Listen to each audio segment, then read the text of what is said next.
So today's the day, finally doing the Flagrant podcast. Pretty excited about, what are you guys doing?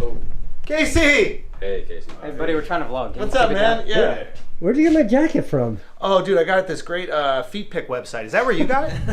What's up, everybody, and welcome to Flagrant. Today we are joined by one of the most prolific creators, I would say, in history. And one of the worst drivers, I would also say, in history. We have Casey next. Hey, what's up, Casey? Okay, now Casey, I called your brother last night, Dean, and I was like, hey, Dean, do you have any like funny stories about Casey that we could bring up, blah, blah, blah? No, first of all, the worst person to call, your military. He's very, the kid's a square. I mean, he wouldn't give me anything. You know, he has top secret clearance within the U.S. military. I realized the kid that can keep a fucking secret. On the call. I was like, what's a wild thing that happened? He goes, we went to Prague once, we got drunk, we slept outside, that's all I can tell you. I was like, okay. And then he goes, I can tell you this. He says, Casey has crashed every single car he's ever had. It's true. Is that true? Absolutely true. And then he tells me this really sad story. He goes, I remember once, before I even had my license, my parents bought me a Hyundai Elantra. He goes, they put a red bow on it and everything. That's awesome. He goes, It's an 87. he goes, and Casey crashed his car. So what did my parents do? They gave him my red-bowed Hyundai Elantra. And what did Casey do with that? Totaled it. Yeah. Totaled it. You totaled it? Yeah, that was the worst accident I think I've ever been in. How did that happen? I was on the freeway with our older brother, Van, and I don't know, like, something, you know, you're like 16, I'm paying attention. By the way, that is the least safe car that's ever been made. Oh, it's the car, right? Yeah. The car in front of me jammed on the brakes. Something happened. We smashed into it, spun around on the freeway. I just remember looking up, and there was a tractor-trailer truck coming straight towards me. Holy shit. And on the freeway, I threw it in reverse and just hit the gas like that. So we're going backwards on the freeway, going like, 55. And then I cut the wheel, and we just spun and hit a guardrail and zoomed backwards. I just remember we finally came to a stop, and like windshield smashed in, doors are smashed, glass everywhere. I turned to my brother, Van, and I was like, what were we just talking about? And he was like, Don't you hate that? Yeah. When you get interrupted in a combo by a head-on collision. We had no money. Like, we couldn't afford to dispose of the car. So the flatbed just dropped it off, like in the apartment complex where we lived, and it just sat there. Like this destroyed, wrecked vehicle until we moved, They brought you your absolutely destroyed car. Because they were going to charge us to keep it. Yeah, I remember that vivid. I remember when we went surfing. This is before that I've ever met you, right? Yeah. Obviously very familiar with everything you've done to change the way that people make content. But I go, I'm curious what this guy's gonna be. Is he gonna be like a version of the guy I've seen in the... I would argue that in the vlogs, it's a tamed down version of the chaos that ensues when you're creating something. Yeah, I gotta edit out. I gotta diffuse the... I can't scare off the audience. It was, I mean, I don't think you stopped. You were like, Schulz, what's up? Let's go upstairs. Go upstairs, calm down, surfboards, wetsuits, come downstairs. I look at the car. There's scratches on both sides of the car, right? Like, it looked like something the Taliban drives, right? Like, it looked like it'd been, just in the desert. It was not. With they the had red a guy bow on in it with the fucking rocket launcher and everything. It was ready to go. And literally, and I remember us driving. As you're driving, you're vlogging. You're giving Miles instructions to vlog. You're pointing at things. I don't think you look straight out the window the entire time. You know, I can afford safer cars now, so it has like a thing. If you're about to hit someone, it stops it for you. Oh, wow. Yeah, it gives you a lot of latitude. What about just a driver? What about someone that just have someone drive? Yeah, someone that stops for you. Maybe not vlog while you're driving. He's not gonna not do that. But you could not drive. That car is a brand new, it's like a 2022 or 2023 Land Rover. And it has like, doesn't have many miles on it or whatever. So It's a Land Rover what? Defender. It's been defending. It's been defending. Yeah, I couldn't, it had to go to Land Rover of Manhattan on a flatbed because it wouldn't start. And after they worked on it for like a week, they're like, this is the most fucked up Defender we've seen. This car's only been out for a year. We have not seen one this fucked up.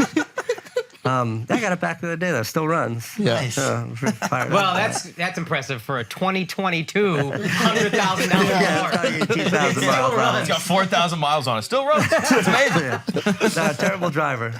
Dude, I'm stoked that you're here, and I've been obviously brushing up on a lot of your content, right? You guys have like fucking fancy wristwatches. Yeah. Yeah. There's like gold. Nothing No, to see here. I'm looking. Yeah. Yeah, What? no, No, it's this nice. No, that's the base model Apple Watch. What do you mean? What is this? This He is a knows it's a Casio? base model, dude. This watch is $17, but So I got your beat on that. It's got a 10-year battery. Ooh. It's got a light. He's got a real problem with No Apple light. battery life. No light. No light. Damn. No light at No all. light. I am It's missing just a light. intimidating. We have light. Okay, cool. Yeah. You feel intimidated by the fancy watches? Yeah. I didn't think there feel was- small. I didn't think there was anything that would intimidate Casey Now Neistat. you know. Now you know. Anyway, you were saying awesome stuff about me. Yeah, we're gonna, Drop. more things about you, just so we can fluff it. I remember watching this vlog that you put out where you asked ChatGPT to curate the dialogue. Do you know that like a bunch? Yeah. So what the video was is, I wrote to GPT-4, the latest, which you have to pay like $9 a month for. Yeah, get your credits Get up, you. dude. That's It's like a blue check now. $9 a month for God. I know. How dare they? And the prompt was like, write a Casey Neistat vlog. And then I just made that vlog exactly as it said to make it. Yeah. And it was like funny, and it was meant to be funny and silly because it was so basic. When it's Yeah. like the script was just really silly. But like the AI folks, like the Yeah. real hardcore AI people on Twitter were like super fucking angry at me. Why? Why? Because they're like, had you worked harder, had you trained that AI, Yeah. had you put real effort into this, you could have really shown what its true potential is. And it could have better mimicked your creativity. And I was like, that's not the fucking point, you fucking idiots. Like, no one knows what the fuck you're talking about. Everyone's an idiot like me. I don't know how to use this thing. It's brand new. Right. It's been out for like a month. Like, you give it a basic prompt, then what it gives you back. Like, that was the interestingness for me. Yeah. Was not how good you could make it, but was like, at first glance. Like, remember Google, like 2001, where it just like, it was amazing. Yeah. And this was kind of amazing. I thought but it was like, incredible. it was meant to be playful. There I are was two not- things in it that I thought were brilliant. Yeah. One was you saying afterwards the importance of soul Yeah. and like heart in content. And that's the thing that we connect to. And the fact is that AI, it can't even really mimic that yet. And you were like, maybe if I gave it more prompts, it could mimic like heart and soul and like passion. But that's kind of what separates a great piece of work. But the other thing that I liked is it looked at every single one of your vlogs, right? And one of the things that I've always loved about your content is there's not bitterness in it. You're not fucking bitter. When you're angry about something, you make fun of it. Yeah. When you're angry about the bike ticket, you don't go, fuck the police, this is why this city's falling apart, and which is like the easiest, lowest form of content, is just to be like, this sucks, everybody sucks, I know how the world works, you all suck, everybody should work to me. Instead, you just prove how absurd it is to give somebody a bike ticket when they're not in the bike lane. That might be your most impressive vlog because the amount of times you fell off the bike. And Oh, dude, how that old should were look you? painful as How hell. old were you at that? I was not a young man. Yeah, I was like, 30s at least, right? that was The like idea of early falling off 30s. of anything right now, I'm like, I might not ever get up. Yeah, No, that that- might be it. You're That- just throwing yourself off a bicycle on the That concrete. video, I knew when we were shooting that, it was like how committed the falls was gonna sell that video. No helmet was crazy also. You Because just- you know you're you gotta falling. fucking take it on the chin, man. I was trying to make a great Literally. video. Yeah. But look, I think that there's like, it's not interesting watching people bitch or complain or be mad. Yeah. Like, it's not fun. Yep. But everybody's mad and frustrated about everything all the time. So if you can sort of tap into that. Yep. Like the first video I ever made that was seen, the iPod. yeah. The iPod. Same yeah. thing. My brother Van and I made this in 2003. It was 3 years before YouTube was a thing. And my iPad, I was fucking broke. I had no money to my name. This thing was $399. It was a gift, yeah, and the battery died a year later. And I called Apple, and they're like, nah, just buy a new one. So I called them back, and I recorded the call where Yeah. they're like, just buy a new one. And I was like, okay. And I was like, fuck, that's great audio.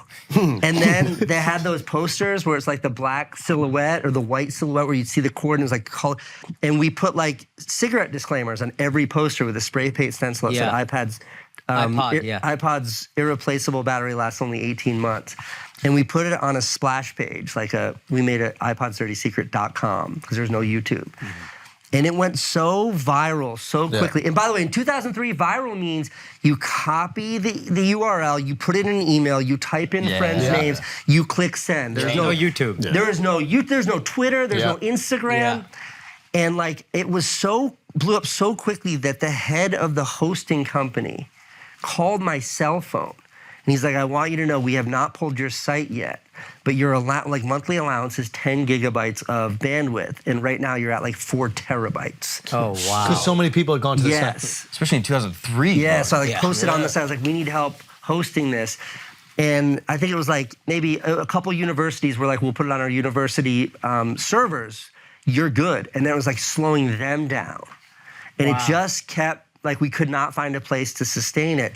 And then, this is such a fun story, and then we figured out at the time, like now you've got iCloud, but back then you had something that was called iDisk, and you could have like an Apple hosted website to share like baby videos and stuff. Hilarious. There was no bandwidth limitations. So Apple hosted the video in the end. Their own. Yeah, it was like $13 a month or something. Oh, that's hilarious. About it, yeah. great. And then they changed the policy. They did. But if it was just a video of me bitching, I don't think anybody would care, but it was fun. And it was funny. Yeah. And the style in which you did it, it carried through. Like, I'm curious your process in creating that. Did you know what you were doing with the stencil and all the? Yeah, I mean, that video, that one in particular, like, much credit to my brother Van. Like, everything I have ever known or learned or done that's creative is like, all credit goes to my older brother Van. Like, he taught me everything I know.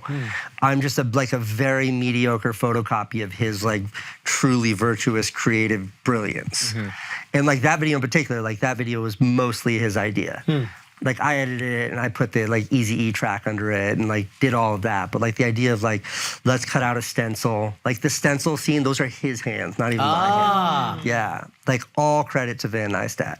Yeah. Like total fucking genius. Such a unique way to tell a story even now. And this is, well, you're 22, I don't know how old Van is, but that's 20 years ago, literally. It's wild, and right? that style was, even now, you're like, that's that's unique. You know, the 20-year ago thing. So like, I had the daily vlog started in 2015, I think. Yeah. And I was cognizant of this when I was making it, but it's like, I have a daily record of my life. It's like pretty well produced. Yeah. Oh, yeah. Of my whole life. Yeah. And I was like, someday I'm gonna look back at this. Yeah. And it's gonna be interesting, but I've always been so close to it. Then last week when Elon's rocket fucking exploded or whatever, my buddy texted me, he's like, we gotta go see it next time. Have you ever seen a rocket? Have you guys ever seen a fucking rocket? In person, yeah. You have? Yeah. I grew up in Florida, so we were right near Space Coast. Life-changing. Yeah, it's crazy. Like when you look at it, there's a fucking human in there. Yeah. And I went for the last space shuttle blast off ever. It was like a dream of mine. I grabbed my girlfriend. We drove down there in like a Winnebago and we watched it in 2013. Yeah. And I made a movie. It was like the trip where I fell in love with her. And like we're like married now, with a bunch of kids and stuff. But I was like playing that back, just trying to find the scene where the rocket blasts off for that moment. And like I watched the whole like 10-minute movie, like sitting there crying. Cause like we're like dating, we're like young, and I was like, oh shit. That thing where I look back at it and I'm able to see my life in such a vivid portrayal, like that's happened. It's like having a wedding video for every single day for 3 years. Instead of it being just like a fucking terrible wedding video, it's like an interesting Or a reminder thing of the happiest day of your life. You know, one of those two. There's a video you put out recently that I was watching. I thought it was very good, very introspective. And something you struggle with, which was the inauthenticity of living through a vlog. Yeah. And how that kind of pulled at you at the end of those 800 days where you're like, am I ever present or am I always thinking about the video? And one thing that I thought really separated you from the other people who copied you was, well, one, story, but we can get to that later. You actually understand story. But also authenticity. You are incredibly comfortable talking to a camera. It feels like you're talking to me, and I do not like doing that shit. I hate it. I don't know. I for some reason, I don't connect it to it. I don't know what the fuck it is.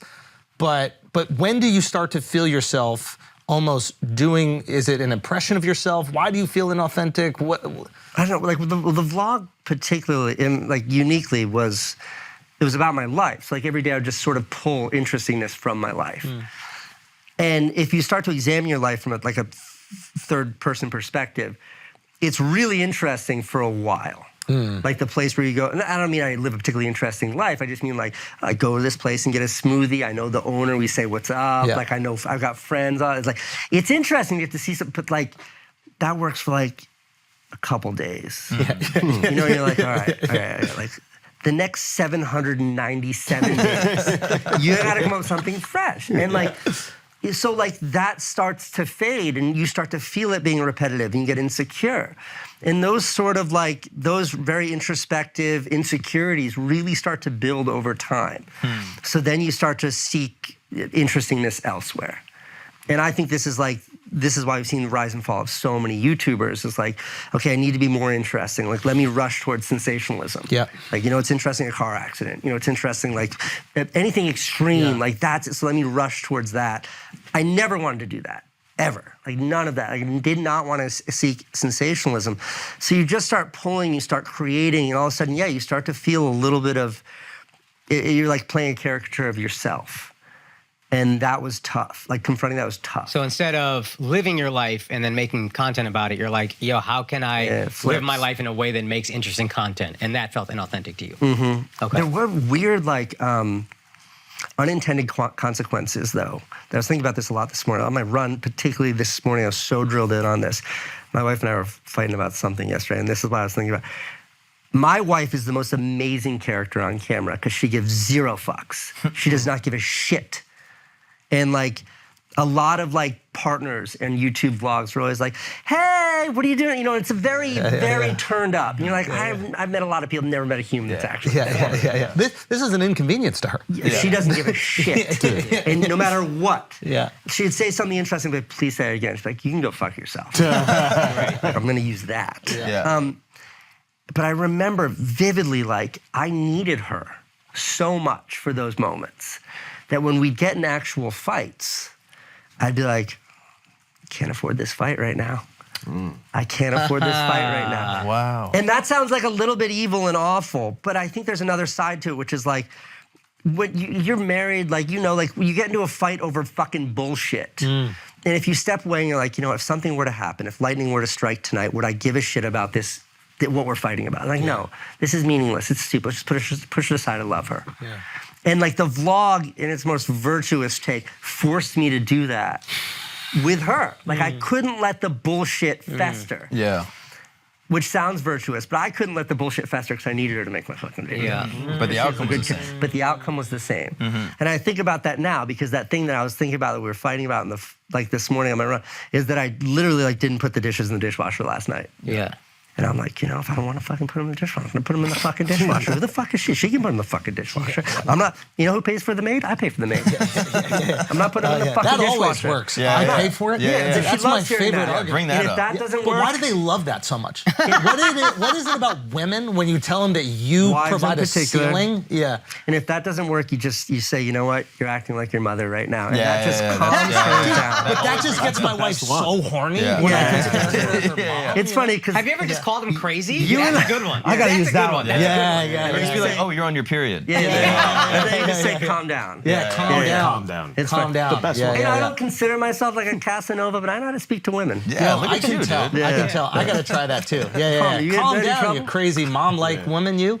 Period, That's bitch. a good thing. Use that. You can't use the B word. Oh, no, sorry. That's too far. That's crossing a line. I'm You sorry. monster. I'm sorry, Why would you guys. say that? I'm talking about women we love. How dare you? I Mother crossed of the my line. children. I crossed the line, dude. I'm sorry. Instead of couples therapy. That crazy lunatic's the mother of my children. She's not a B word. She is not a B word. The thing is, she's always right. Yes. And I am the problem. I acknowledge that. Yeah. So instead of couples therapy, just start a vlog, and that will save your marriage. You know, it's like there is genuine truth behind that outrageous but you don't statement. Wait, hold on. Did you ever give her bad edits because you were annoying? No. Honestly, it was always the other way around. It's like she would always like, when I would look back at the footage, I would always realize how fucking wrong I was. And I'm like, shit. And I have to like sweeten myself up in the edit. Because she's always right. Yeah. She's like a very kind, smart, beautiful, loving woman. I'm like a fucking monster. So you're doing retakes on green screen? You're like, I love you, babe. Different outfit, different day, different everything. It's a narration. Always. I'm curious, what kept you away from sensationalism? If all these other YouTubers are going down that track, was it the detachment from the data or the monetization, or was it just a dedication to the art? You know, it's more just like watching my peers do that in just such fucking disgust. And that's not a judgment on everyone. But like like my little daughter, she's 8 now, she's not so little, but like when she's on YouTube unsupervised, then we have her fucking iPad locked up, but she's smarter than us. You can put all these filters on it and shit. She's figured out all she has to do is sign out of iCloud and all the filters disappear. There's no beating her. When no one's looking, she's watching these family vlogs. And like, it's the grossest shit you've ever seen. And it's like really yucky. I hate it. And everything's like, wow, what are we gonna do today, guys? And it's like, let's go throw mommy's car in the river. And it's like this fucking just lunacy. And it was so gross that I had this tremendous insecurity that I'd ever get even close, even near that. Because like, make no mistake, like I'm I am a YouTuber, I'm a vlogger, I make videos about myself. They're very self-centered, they're very like self-aggrandizing, like it's me talking to a camera with the like presumption that the world gives a shit about what I think. Like, I don't hide from any of that, but there's still a little thread that like I like to think of myself as like a filmmaker or storyteller.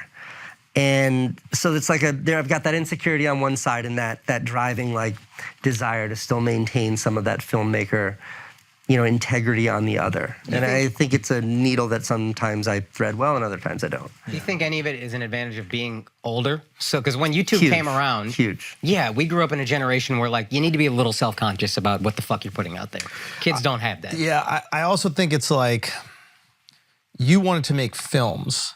And I think a lot of people want to be famous, and they just see YouTube as the way to get fame. So they're chasing whatever brings them fame, and that might be sensationalism, that might be throwing a car in a river, it might be whatever. But the thing that you would probably be most self-critical about wouldn't be a lack of success, it would be being a hack filmmaker. Yeah, I wrote a video this morning called, I'm not sure if I can make it if I talk about it, but I'll talk about it anyways. It's called YouTube Makes Me Sad. And it's because I'd like to think, and this could be my naivety speaking, but like I like to think that like the driving desire to be on YouTube for aspiring creators is that they want an outlet for creative expression. They want to make art and they want to make interesting things. They want to tell stories. They want to do all that. And when I know that's my sole driving force, so I never look at metrics. So I never paid attention. So I didn't monetize my channel. It's why I never focused on any of that shit. I just wanted to make things that I thought was good. And now I think the pendulum has swung so far in the other direction. Where it's just about like monetization. I remember I was at like this YouTube conference thing a year and a half ago. And like the guy who was interviewing me was like, so the first person you should hire when you are getting big as an editor, what do you think the second person you should hire is? And I'm like, who the fuck says you should hire an editor? I was like, I've never worked with an editor. I was like, the edit is where I write the story. The editor is, and he's like, the assumption that he was making is that like the purpose of this solely is to grow, not to make something that is about creativity. And I reject that so like wholeheartedly, so handily. I fucking hate that. And I think that is what sort of YouTube culture has become. And it's a bummer. And I like to think that like back in the vlog days, 6-7 years ago, it was much more about creativity. And now it's much more about metrics, numbers, like fucking juking the algorithm, maximizing retention and 100%. All that. I don't give a shit about any of that. I don't. That's why my brother Van Neistat is my favorite YouTuber. He literally doesn't look at that. His wife uploads his videos. He finishes them and then starts making another one. He doesn't even look at his back. He doesn't have access to his back. He doesn't give a shit. He just makes what he thinks is good. Creation for creation's sake. That's exactly right. And I think that's the most beautiful thing. How long did you go before you decided to monetize? Well, one, I want to be clear here. I fucking regret it, and it was stupid. And if I could go back in time, I would have pushed that button. Money's good, too. But 100 million views before I turned on monetization. And you didn't know how to do it. My reason was like, I spoke at a YouTube panel about it when I still had not turned on monetization. And it was like, the reason why is I felt like, one, this was back when not all videos had ads. And like when a video would have an ad, I'd be like, ugh. And sometimes I'd click away. I'd be like, one, I don't want to alienate my audience. And then two, for me, I made money as directing TV commercials then. Like doing other work. So I wanted to think of YouTube purely as just like an outlet for passion projects. And the minute it started making me money, it would stop being that. I want to be clear, Both of those things were grossly misguided, and I fucking regret it, and it was a mistake. I should have clicked that fucking button. You know how many dollars 100 million views is? Yeah. Could have bought another car to fucking crash. I did the same thing. Like when I started uploading, I didn't put the ad because I was worried that people would click away because I would always click away. Me too, always. And then I didn't realize until much later on that like YouTube wants there to be ads. Yeah, you get more views. Yeah, if they're making money, right, then they might show your shit to more people. Yeah. I want you to know this is not a paid promotion. Big time. Not a paid promotion. Speaking of 100 million views, what are we working with right here? What is this? The money is good. How much is Logan paying you, bro? 0. I'm bringing this up because this is something I'm embarrassed about, and I needed someone to talk to about it, and I thought this would be an appropriate venue. You love Prime Energy. Logan's a friend. I love the guy. Yes. And he told me about Prime before he launched it. Yeah. And I don't know if it's him or just the smart people running his company, but cases of this shit shows up in my office. Yes. And I have like an unbelievable addiction to it. Have you tried this shit? We have. He sends us cases to our old office, and I just haven't corrected him. And stockpile. They literally DM me once a month. They go, "Can we send you more Prime?" I go, "Absolutely." Yep. Yeah. So it's just sitting in some Hasidic Jewish guy's like apartment in Williamsburg somewhere. There's an artist in Bushwick that's just primed out every day. I don't know what kind of fucking fentanyl shit they put in there, but my God. It's good stuff. I try not to drink more than 3 a day. There's like 9 cups of coffee worth of caffeine in that. Gets you going. Yeah, he's definitely not getting paid for that. No, Fired not up. the greatest endorser. Once 100 million units get sold, he'll start making lots of money. I'll turn that button on. I'm Do you curious. ever wish that you were part of, because it looks like in the next year or two, you're going to see YouTubers monetize their fan base in a different way, not through the ads, but through products. You know, Jimmy's obviously doing it with the Feastables and the cookies, and Logan and KSI doing this. Do you ever wish that you had a product that you sold? Yeah.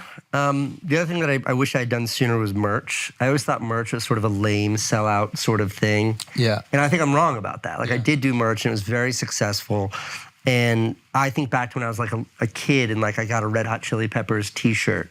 I wore that thing I just was so psyched to show the world that like this is who I like. Yeah. And I think there's something valid about that with merch. I think there's like a gross side of it too when you're like sort of predatorily, if that's a word, like focusing on young kids, tell your parents to buy you this shit, like that's bad. Yeah. But I think there's a medium there where you can sell something and people are excited to support you and you're giving them something of equitable exchange. So I have nothing against it. Yeah. I just have a tough time getting excited about it.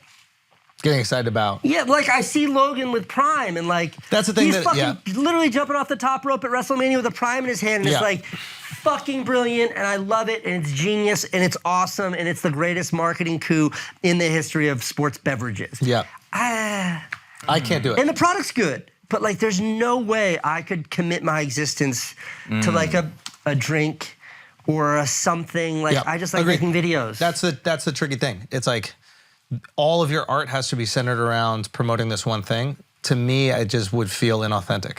Don't get me wrong. I love the idea of having $1 billion exit on a drink. I'll take the exit. Is it worth every single video that I do? I'm walking around with the bottle. I'm on stage. I'm drinking it. Every joke is centered around Prime. I mean, I will say, like my technology company, Beam, was very much so, I think, a parallel to that. It was just a piece of software instead of a sports drink or a T-shirt. Yeah. Can you tell us how you hoodwinked CNN? That's so great. Can you break down how you stole money from CNN? My favorite thing. Yeah, well, we can get into all the intimacies of that. Yeah.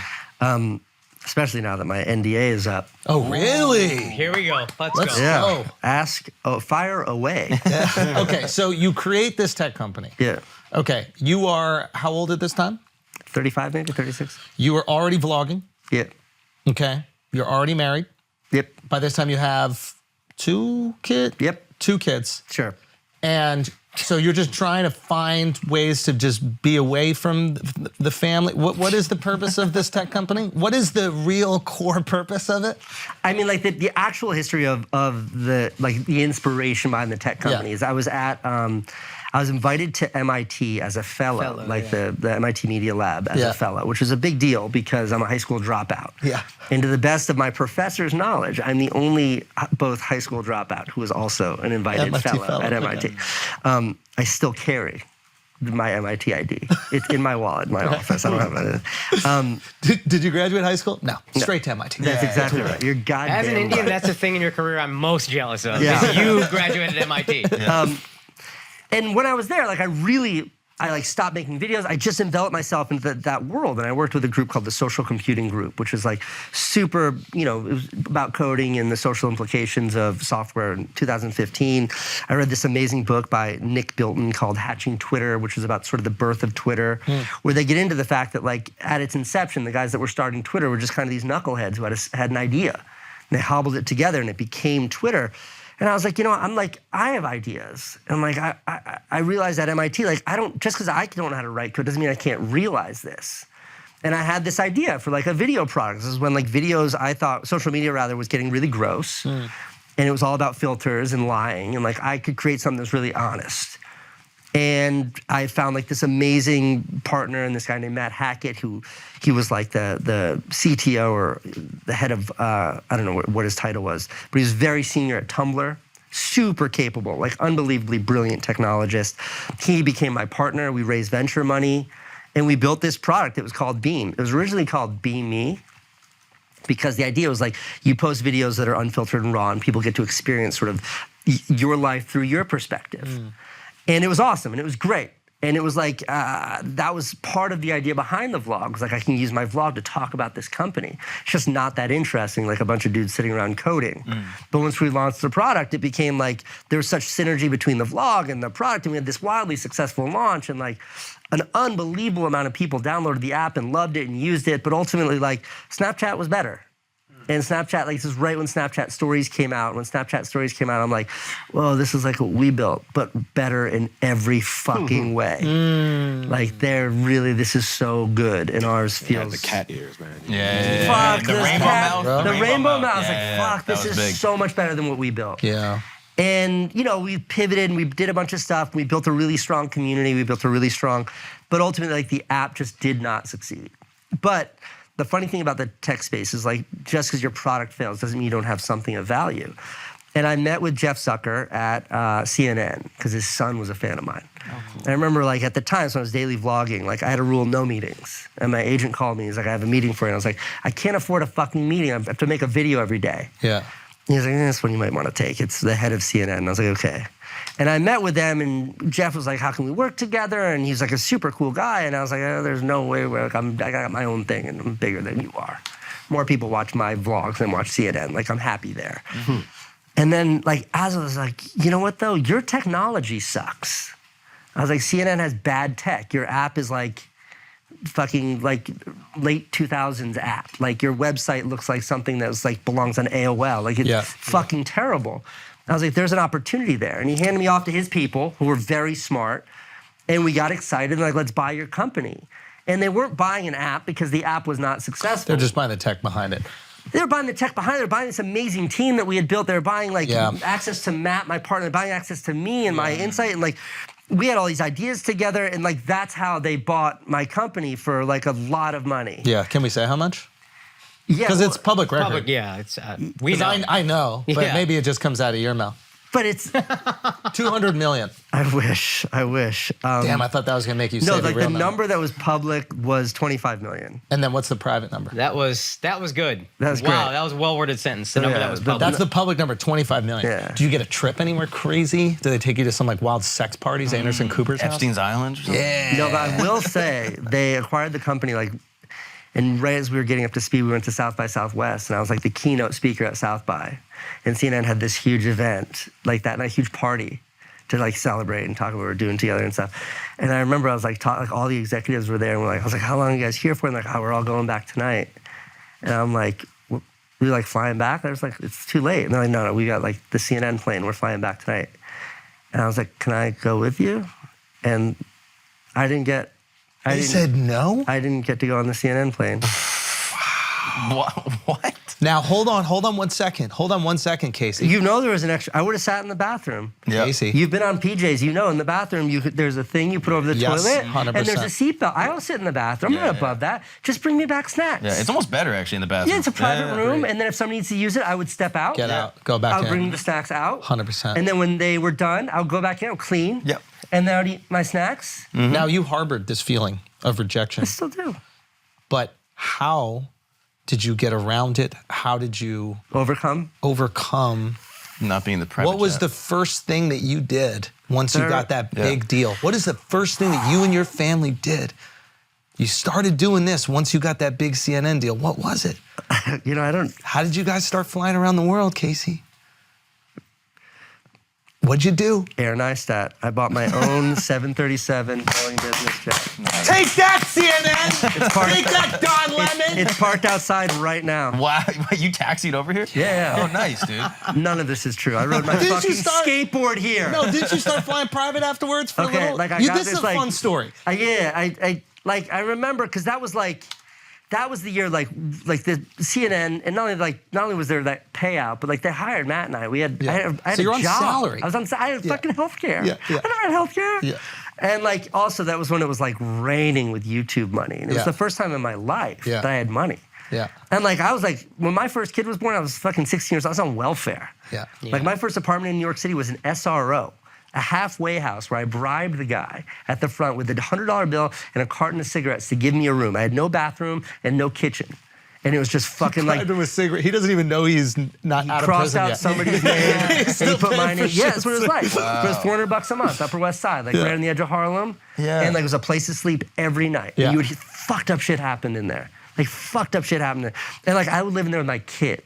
Like I remember going to the bathroom once with my kid. He was like 2 years old. He's like, I have to go to the potty. And it's like, we have to put our shoes on. We have to take like our basket with all of our toiletries and we go to the bathroom. Fucking bathroom was covered in blood. Wee. And I was like, closed the door so we didn't see it. And I was like, come on, we have to go to the other bathroom. We had to go down a flight of steps. Like that was my life. Wow. So like, boom, all of a sudden like I get paid.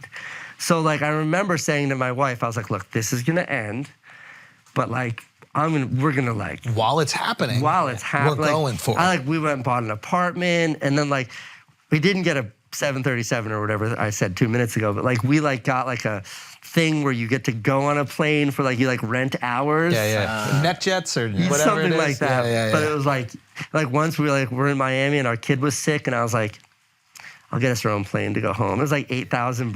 Like, fuck, I wish I had the $8,000 right now. But it was fucking fun. It was fun. Yeah. It lasted like a year, and I was like, honey, no, please bring it back. You got the receipt? Bring it back.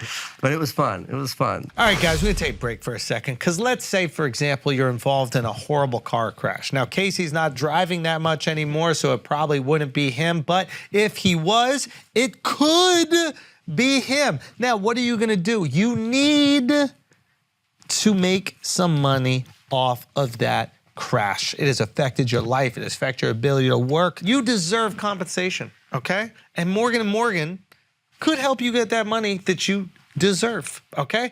They have over 100 offices nationwide and more than 800 lawyers with over $15 billion recovered for clients. Morgan & Morgan has a proven track record of fighting to get you full and fair compensation. Submitting an injury claim with Morgan & Morgan is so easy. It's more like using an app than hiring a lawyer, okay? With Morgan & Morgan, literally, you're ordering takeout. You're not hiring a lawyer. It is that easy. You submit a claim without ever having to leave your couch. In 8 clicks or less, you can submit a claim to Morgan & Morgan. And if that accident you're in was absolutely horrible, hopefully it wasn't, but if it is, you might not be able to get off the couch. So let Morgan & Morgan help you get your life back together. They could possibly do it. So if you're ever injured, you can check Morgan & Morgan. Their fee is free unless they win. For more information, go to forthepeople.com/flagrant or dial #law #529 from your cell phone.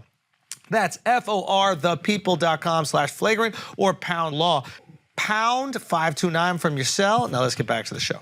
All right, guys, we're gonna take a break for a second because we all like saving money, doing absolutely nothing different than we already do, okay? I'm not telling you to save money by buying different products. I'm not telling you to save money by stopping your purchase activity here, okay? I'm not telling you to do any of that. What I'm telling you right now is Honey is gonna find a way to save you money. If there is a coupon code on the internet for a discount for whatever item you're buying online, Honey is going to search for it for you and insert it, okay, and you're going to get that discount. I'm telling you, it doesn't matter what it is, whether it's sneakers, okay, maybe it's groceries. If there's a coupon code available on the internet, Honey is finding it for you. Honey is a browser extension. I'm telling you, it is so simple. Don't get thrown off by browser extension. What the hell does that mean? Honey is the simplest way for you to save money buying the things you're already buying, okay?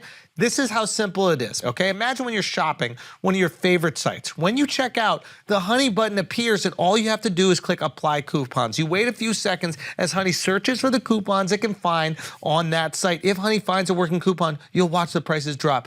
That simple. Honey doesn't just work on desktop, it works on your iPhone too. Just activate it on Safari on your phone and save on the go. So if you don't already have Honey, you could be straight up missing out, and by getting it, you'll be doing yourself a solid and supporting this show. So get PayPal Honey for free at joinhoney.com/flagrant. That is joinhoney.com/flagrant. Save that money. Now let's get back to the show. Also, guys, the Bum Ass Cities tour still going strong. Denver, fantastic start. Every show sold out. It was so fun. Best comedy club in America. Also, May 3rd, East Providence, it's also sold out. No tickets for that left. St. Louis, May 10th, tickets are still left. And even if you don't like me, last time I was there, I almost got killed. My mom got death threats. It was a whole thing. Let's make it happen again. The Magic at Helium Comedy Club. May 11th, I'm going to be in Kansas City, Missouri. May 31st, Cleveland, Ohio. June 1st, Columbus, Ohio. Get your tickets at akashsingh.com. Now let's get back to the show. Have you ever in your life felt an aversion to risk? No. And why do you think You know what? no? I take that back. Now I do. Now, I was talking to Dean about this a little bit. Now I do. Yeah. Like, I never felt an It's funny, like, when you have nothing. Yeah. There's a freedom no to that, risk. right? There's a freedom. When you have nothing, you have nothing to lose. That's exactly right. It's fucking let's go. Like, there's nothing to lose. And now it's like, I look at my kids, I gotta pay for their school, and it's like, I gotta play it safe. Like, my biggest fear is not being able to, like, pay for school and, like, not being able to, like, have, like, a place for us to live where they feel safe. And, like, those are my fears You now. can live with nothing. Oh, yeah, But fine they living with can't it. That's live right. with nothing. That's and right. you can't be the reason they don't have it. Yeah. It gets scary. It gets scary. So can we go back to nothing?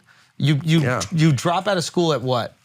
15? Yeah, 14, 15. 14, 15. Yeah, like ninth grade was the first year. Last year I finished, freshman year. of high What was school. happening in school? It was less school. It was more like I had kind of a fucked up situation at home. And I say that gently. Like our parents were not like, like in the grand scheme of things, it was fine. Yeah. But it was like I was the one who had to like tell my dad, like, Dad, Mom's cheating on you. Oh, really? Yeah.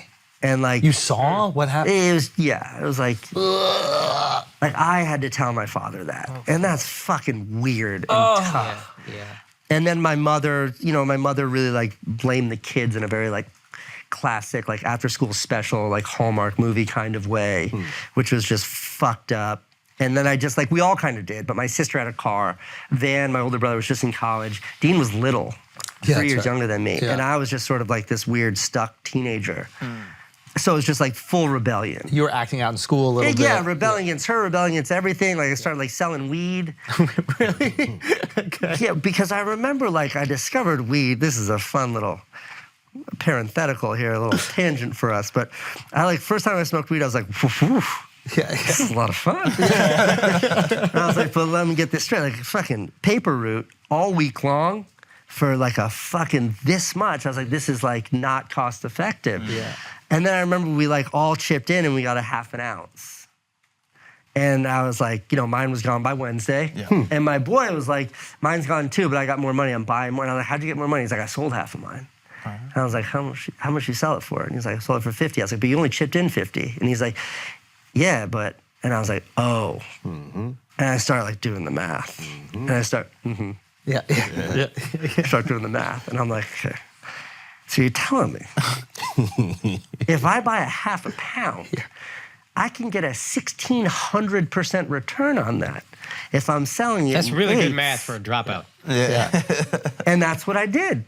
And I was just fucking making bank. And how I did is like, the house we lived in, everybody slept on the second floor. My bedroom was on the first floor. Oh, so you were free. So I had a pager. So they'd park a block away. Yeah. And I This lived in- is old school drug dealing. Yeah, and they, I'd open my window. This is like cranking the he's- window to my parents' house. Like they'd come up to the window and be like, yo, it's good. And they'd be like, you got that eighth? And I'd be like, yeah. And like, I remember I always showed them the scale. Because You were doing it from the crib? yeah, from my bedroom. Out the window like at McDonald's. Bro. Wait, this is your parents' house or this after you dropped No, out? my parents' house. was the trap This is like, house, look, that's like fine. my parents like. Your parents in the trap house. That's fine. My parents are like, my parents are like, you know, they're like going through shit. Yeah. Like they don't have time. Like they're fucking. My dad, like I'm the poor guy. My dad's a great guy. My mother's fucking like fucked up shit in the house. Nobody's paying attention to my like operation out of the bedroom window. And anyway, that was one of the ways I was acting out, and like I had some degree of financial freedom because like, you know, I had like a under the water bed was hella loot. Like I was good, and then just got in a lot of trouble at school. Like a lot of fighting. Like really? to this day, like these are all teeth scars on my knuckles from Really? What's your record? Are you pretty good? No, it was just like I got picked on. I was like a little kid who was fucking weird looking. I got into a lot of fist fights. Like kids would pick on me. Or, like kids would like people would like beat me for weed. Like I'd give them the weed, they wouldn't give me the money. Oh, like fuck. you got two choices when that happens. You shut it down, or you're like the guy that people can steal from. So you had to shut it I down. had to shut it down. And I was little. But you had to learn how to fight. I could fight. So you were fucking people up in Connecticut or what? I mean, it was like it's a stretch. You're like talking about kids who barely hit puberty, like fighting in the backyard in the back parking lot and stuff. Nah, those but it count. was like Those count. Those count. Alex is 7 and 4, and like 8 of those fights are all in the backyard. It's funny. under the age of 12. Nah, I hit puberty. They hadn't, but he had. But no, so it was like they it was rough, and then like finally like I got in a lot of trouble in school. Like something really bad happened. Can you talk about it? I think it was either a fight or when they caught me smoking weed in the bathroom, and it was like a 10-day suspension, and it was also like you're allowed. You were allowed 5 suspensions or 30 detentions, and you get thrown out of school. I had 29 detentions at that point in time. It was like my 6th suspension. And I just remember my mom being like, either you live by my rules or you get out of this house. And I remember just like I know what you're doing. Yeah, you can't tell me. Like, if it was my dad saying that, it would have been such, like, I remember my dad when he gave me the drug talk and we found out, like, me and my friends tried acid once. Like, to this day, I've done acid once when I was, like, 13. And after my dad talked to me about it, it was such an effective talk. Oh, wow. He was like, you know my friend, I'm changing the guy's name for his, you know my friend Chris? And I was like, yeah. And he's like, you know how he is? And I was like, yeah. And he's like, after he graduated high school, he spent the whole summer doing acid in the basement, and that's why he's like that. And I was like, I will never. And like, that's good. That was like solid. But it was like coming from her at that moment, and I was like, fine, I'm out. But you respect your dad a lot. Yeah. And like, I was like, I'm out. And I remember I had like a hardcover book under the water bed, like under the bubble. That was filled up with money, so I'd keep it flat. And it was like $9,000 or $10,000 in there. So you were flush. And I just like shoved it in my pocket. I took my box fan, 'cause I can't sleep without like a fan on me. Yeah. And I just like walked out. And I walked down the street. It's like a teenager. Just like left, like 9 o'clock at night on a Monday. No car, No cell phone. nothing. Yeah, nothing. So where you go? You go see... I went to I remember his name was Ethan, this kid down the end of the street. There were a couple of Ethans, like this kid, and I like called him from the payphone. I was like, can I stay with you? And he has like hippie parents. He's like, yeah, you can come sleep over. And I stayed at his house for 2 nights. And like there was this other kid, Dan, who he also sold a lot of weed, and his mother used to like steal his weed. She didn't give a shit. And I was like, can I stay with you? He's like, yes. And I stayed with him for a few days, and then I met these 2 girls who were like 18. They had their own apartment. Oh, shit. And like, you can stay with us, no drug dealing, and you got chipping on rent. And I was like, I got money. And I was like, I guess I should stop dealing drugs anyways. So I like moved in with them. So you rizzed 2 18-year-old girls to the point where they just let you move in. Yeah, and then like 30 seconds later, one of them was pregnant. Gang. Like immediately. Immediately. The Daily Hog. Like not joking. Like Hold on, you knocked up. immediately. And you were how old? Immediately. At that time I was 15, yeah. And she was 18? Yeah. Respect. Bro. What was like your personal reflection? Hold on. at that point? So you're sleeping with one of them. Yeah. Does the other one know? Does she hear it in the night? Just fucking like. I mean, I was like 15. That sound never happened. What? It was like a second, sometimes a glance. I'm Sometimes sorry. it was eye contact. I apologize. Just a lot of. My bad. Your dick was a boosted board, bro. Right. You get there quick. It was like, was that it? There was a lot of that. There was a lot of that. But Okay. we had a great relationship. Like I liked her. Yeah. She was awesome. She was cool. She was like a really independent, strong-willed girl whose parents had like she had been on her own since she was young too. Oh, wow. And she was just like a G. She worked hard. She was like, I had a job then washing dishes because I wasn't doing drugs anymore. She was like driving to work every day. And we didn't know she was pregnant but like you can start at the end and then work back. Yes. And I'm not joking when I say like it was within weeks. Now, of meeting each other. was that like tricky to get to that point? Did you hit on her? Like, were you like, oh yeah, this is awesome? How do you cross that threshold? Yeah. Because you're homeless. Yeah. So you're already grateful. Yeah. You know what I And then mean? you bang your landlord. Yeah. That's pretty impressive. What is that like? I don't know. I'm just saying. There's pussy around. I'm just saying. That's pretty awesome. I haven't thought in those terms in a long time because it's like she uniquely doesn't like she represents like my son's mother and this woman that I've had this fantastic relationship with for 26 years now, and she's this wonderful person that I know. So I've never really thought of her in those terms because like she was this like hot teenager and I was this kid for like this much of then you our guys life, became and then for adults. this much of our life, we're just like adults together sharing this responsibility of being parents. So I never get to think in those terms, but like, back then it was like you're a teenager, you're just learning about girls or like hot girls in high school. You were a and virgin like, at that time? Was that your first time having sex? no, but it was, wasn't far from that. It wasn't far from that. I was only 15. Like it wasn't. Yeah. Like it was very. First time having sex to pregnancy? It was close, but it wasn't the first time. Okay.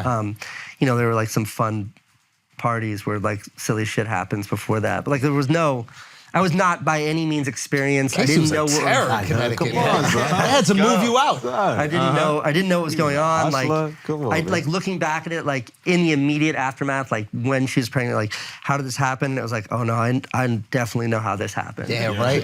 Like you realize like this is like, not to take it from this fun bro conversation to get real, but it's like the importance of sex ed. I am dead fucking serious right now. They need to teach kids. I had no clue. That You didn't know where babies came from? I knew where babies came from, but it was like, what'd you think? she's not gonna get pregnant. Like I literally remember thinking that. I think you need sex ed. I had none. Like I was a kid. I was a kid. Like none of it made sense to me. Like I was just a kid. Like obviously when I'm in my 20s and I'm single, it's all very vivid and But like young people have sex without any understanding of what the actual consequences are. We thought the pull-out method was like 100%. Oh, 100%. And I would pull out after I finished. I didn't, none of it. I understood none of it. You did the backwards way. Yeah, I understood none of it. And They teach you in sex ed, that's the most fun. It's like, He didn't get to that class. the sex ed, I remember like Connecticut public school education, we had like, like 1 day a year dedicated towards sex ed. And it sounds silly, but like the time frame from like kissing girls to being like, yo, I got to touch her boobs, like that point in your immaturity in your relationship with women, to me literally having a girlfriend of mine be pregnant, that was like, we're talking about months. It's not a long time. And like, I wasn't dumb. I just had no idea. And that part I remember. Like, and that's more like reflecting back as a parent and as a mature adult. Like, I remember as I entered my 20s in New York City and I was actually single and I started like a normal life with girls and dating and sex and shit like that. It was obviously like super clear how things work.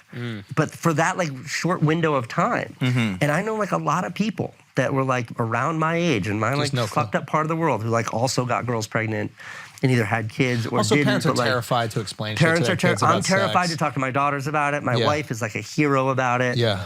How did you feel when she told you? Were you scared in that moment? Weirdly, like, no.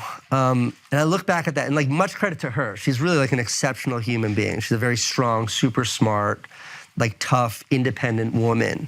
But she was terrified. And I remember like one time she was crying, and I was like, why are you crying? I was like, we're gonna have a kid, this is gonna be fine.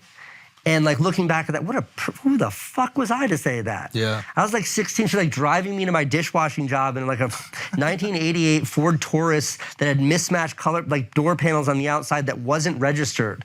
And we only had enough gas money to get me to and from work. We could not drive anywhere else or we'd like run out of gas. And like, we're gonna be fine, we're golden. And no, I think then for me, it was such like a vivid thing that was like, I was like, drop out, drug dealer, fuck up. And it was like, no, here's how I can do good. This is like being a parent. Yeah, this is your opportunity. This is my key. Like, this is what's gonna like fix it. And you can maybe be a better parent. And that's exactly what happened. Yeah. Interesting. Exactly what happened. It gave you what? Focus, determination. Yeah. It's like the minute you have a child, you sort of externalize your priorities. Yeah. Where it's like it's not about you. me. Yeah. It's about this like amazing thing, this child, this kid. Cool. But that's not the only time that you're broke. I know, still broke. But then you go on to have some success. So you move out of The Connecticut. success was like, it was still many years, Right. like years and years and years away, or like a decade away. Because from that moment. the baby's born, what, 97, 96? Yeah. And then when do you go live with Van?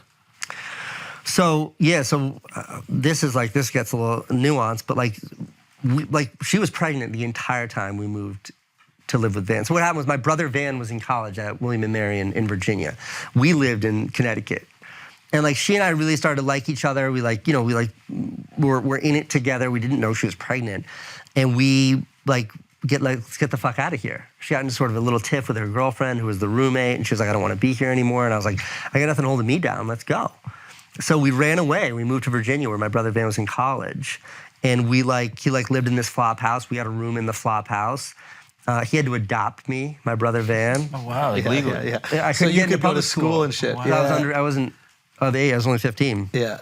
So he had to adopt me. That's a fucked up story. Why? Well, one, we had to go in front of a judge. He's fucking 21. I'm 15. We had bleached our hair the day before. We thought we'd look handsome. Backstreet Boys? Yeah, but we put the bleach in our hair, then we put hairnets over, like plastic, like shower caps over, and we went to Golden Corral because we were hungry. Yeah. But we didn't know you're not supposed to leave it in there that long, so our fucking scalps are bleeding, and we washed out, half our hair fell out, so we go in there with like flaming red scalps, with white translucent fucking polar bear looking hair. Yeah. And we're wearing suits that we got at like the thrift store, like don't fit us. And then the judge is like, what are you doing here? Yeah. And we had a good story. Which was? Like, I just want to go to school. And this is the only way I can go to school. And I remember she was like, all right, well, against my better judgment, I will grant you this. Wow. That is not the last time a judge used that verbiage with me. Can you, Wait, what can do you you tell mean? that story, please? That one is in the distant future, but we can get to that Okay, we'll get there. Okay. But then, like, Van's your dad. Yeah, and That's then when we crazy. get into Did the he make parking you? lot, Did he make you call him Dad a little bit? No, that's fucking weird. But when we got into the Daddy? What about Daddy? when we got into the parking Big lot, Daddy? I just remember Van was like, couldn't get his lighter to work, and he's like trying to get his lighter to work to light my Winston cigarette. And he finally was like, got it. Look up, and the judge is standing there. And he just lit my cigarette, and we're like, thanks. Like, go get in our fucking Hyundai Ideal guardian. Excel before we totaled it and left. Oh, that's wild. Okay, so you're living in Virginia for a little bit. And then it became like clear that she was pregnant. Yeah.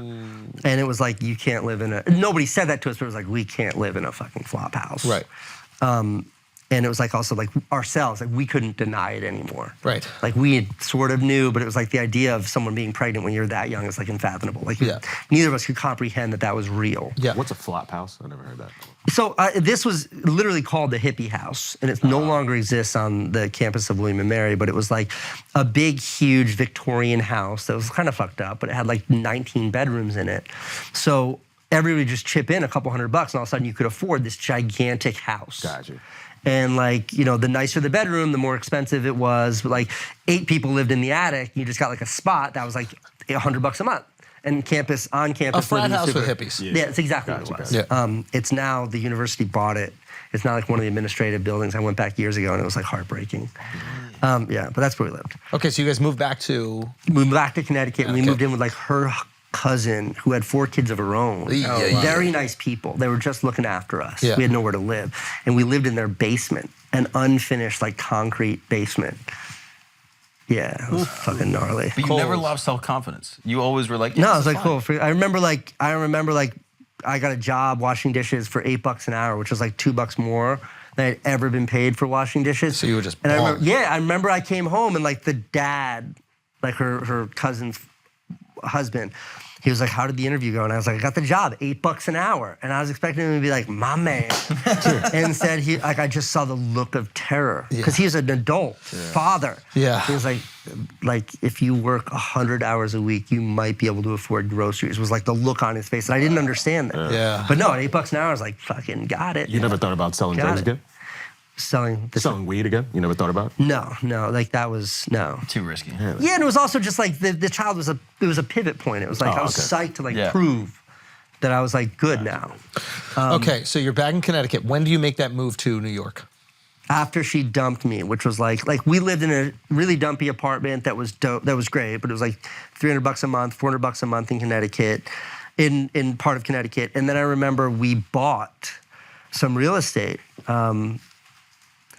I was waiting for that. I was like, you're just setting up you're setting up the pins right now, and I'm ready to bowl a strike. We bought a trailer. That we were able to park on a piece of land. The trailer was $12,000 that we were able to get a mortgage on. So our mortgage on that trailer was like $110 a month, and then to rent the piece of land that we parked our caravan on was $200 a month. So it cost us less monthly to live in like a mobile home. And that's where we lived, Holy shit. But then it meant I could walk to work because it was closer to So you didn't have to spend any money on gas. So we lived in like this trailer park, this like caravan park, and it was not bad living. Yeah. But I will say like, there's a line in Juicy about like no heat on Christmas Day. Like one morning we woke up it was Christmas morning, and like the heater for our trailer had completely fried. And like we had woke up Christmas morning, it was like fucking freezing. But eventually she dumped me. Why? I mean, you had so much going for you. You're making $8 an hour. She dumped, well, I was up to like 9 and change by the time. You know, real estate? She dumped me for all the right reasons. Okay. And I thank the Lord every day that she did dump me, because it was the kick in the ass that I needed. And I like moved in with the cook at the restaurant, who was also a single dad. Yeah. I like lived in his condo with him. And then like I started coming into New York on Metro North to see Van, to see my brother. This is a fun story, but he had to drop out of William & Mary because my mother spent his tuition money on a new car. Oh, wow. Did you crash it? So I was never allowed to drive it, but I would have. Well, yeah, of course. So Van moved to New York City, and like New York City was like, for me as a child, like some kids had like the fucking Testarossa or the Countach poster, Kathy Ireland poster. I had like the New York City poster. Like I obsessed over the city when I was a kid. Like the movie Big was my favorite. He's this little kid like me, and he got to move to New York City. New York City was like, there was nothing greater in the world. That's your favorite movie? When I was a kid, I watched it every single day. Like I know every word to that movie. I literally wrote down in my notes, you're Tom Hanks from Big. Yeah, that's my goal. My whole goal, my whole life. Mission accomplished. That's it.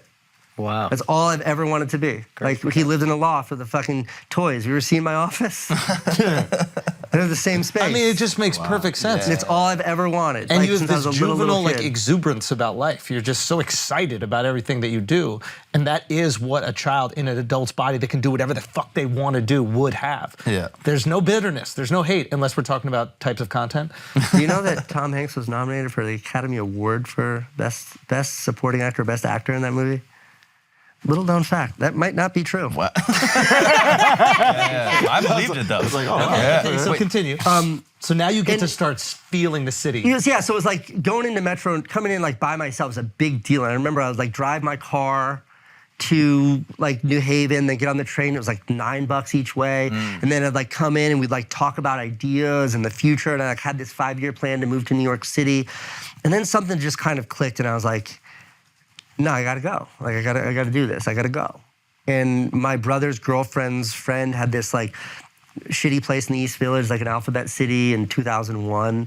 And it was like $800 a month for the summer. And my brother's girlfriend paid the rent, like the $2,400. So I'd have a place for the summer. And so I had 3 months where I had a room in a studio apartment converted into a 2-bedroom, and the room was so small, my futon, when laid into a bed, would go to a V.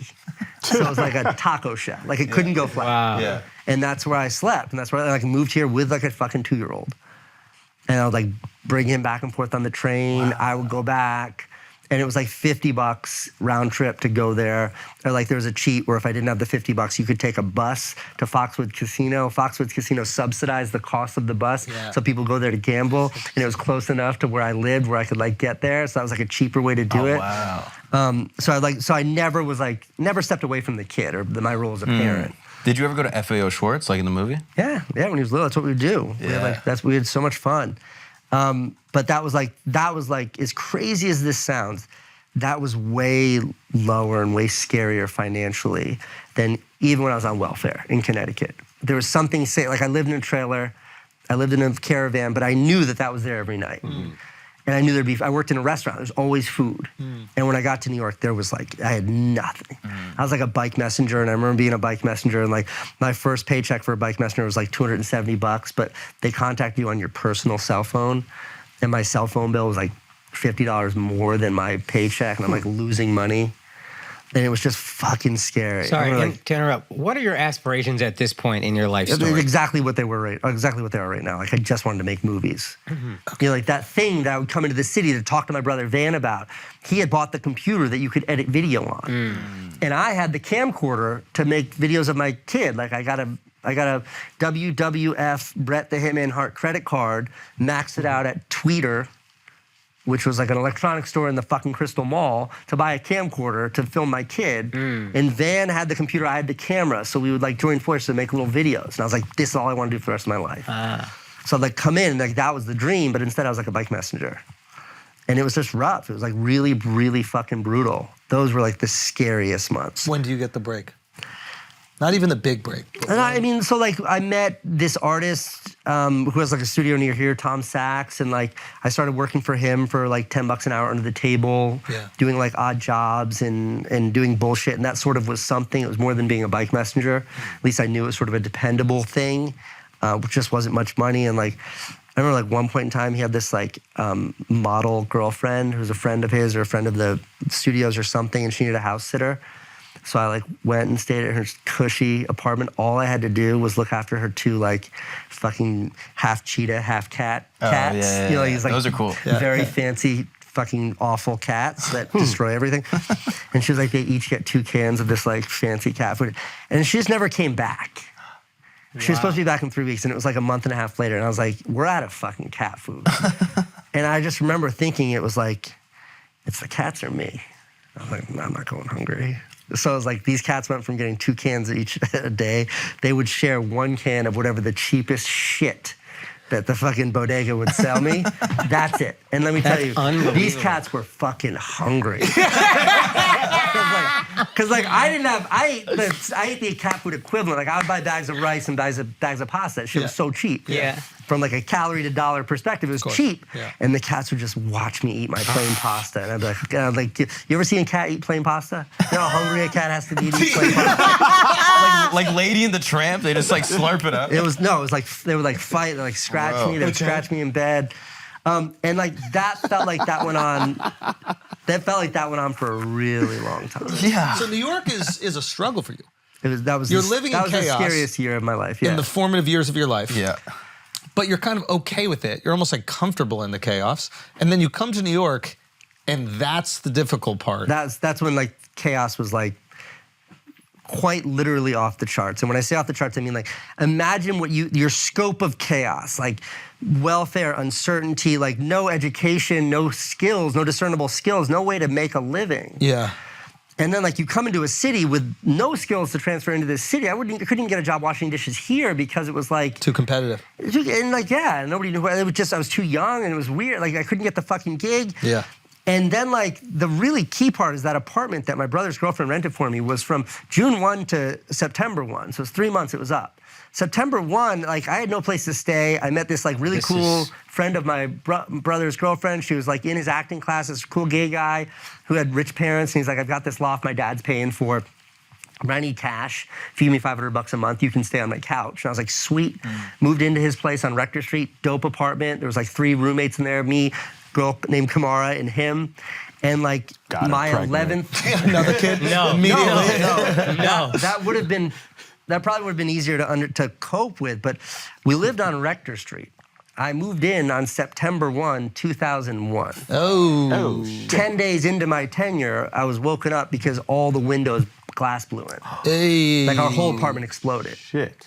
And like, Thank God your son wasn't with you. I was like, thank God he wasn't Yeah, with me. it's And crazy. I just remember like panicking and like putting on shorts and they're like, they're up and they're like, what do we do? And I was like, I'm getting the fuck out of here. And they're like, do not leave the house. It's the worst thing you can do. And I was like, all right, fuck that. I'm leaving. Like, good luck, guys. And I bailed and I went outside and it was just like, it was like PTSD is something I don't, especially because I'm friends with a lot of former soldiers. My kid brother's a veteran.